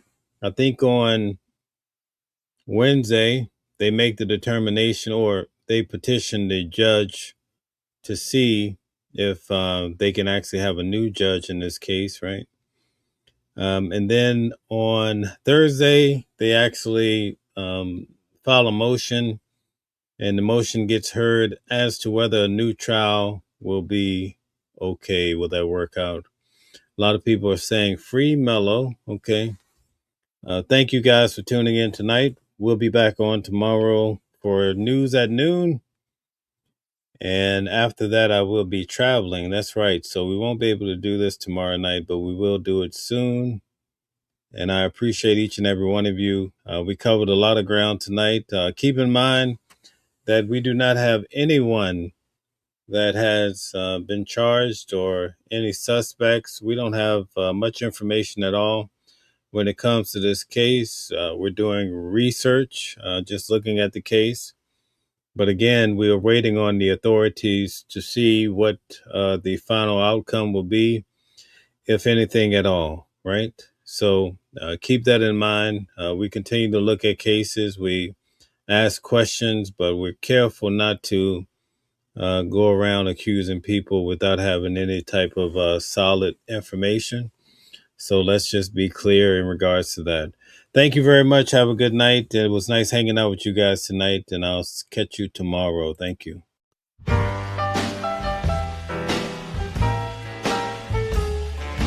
Watching from the window as the rain begins to fall. Different streets, but we're walking through it all. You carry your story and I carry mine, but the weight feels the same when we stand in line. And I know we don't look the same, but I hear you calling my name, standing together, watching the world go round, standing together. We won't let it tear us down. Your hands know a language mine never learned, but the fire inside us both still burns. Different colors painted on the same old sky. Every shade is beautiful if you just look twice. And I know we don't sound the same, but I feel you calling my name, standing together, watching the world go round, standing together.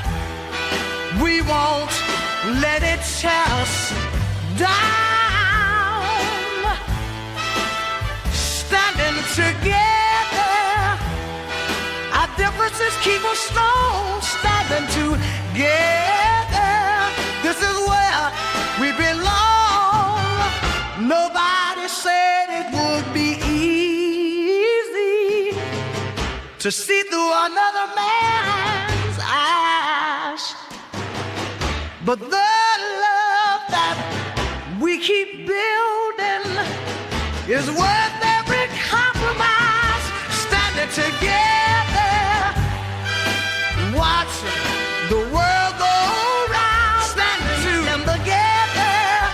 We won't let it tear us down. Standing together, our differences keep us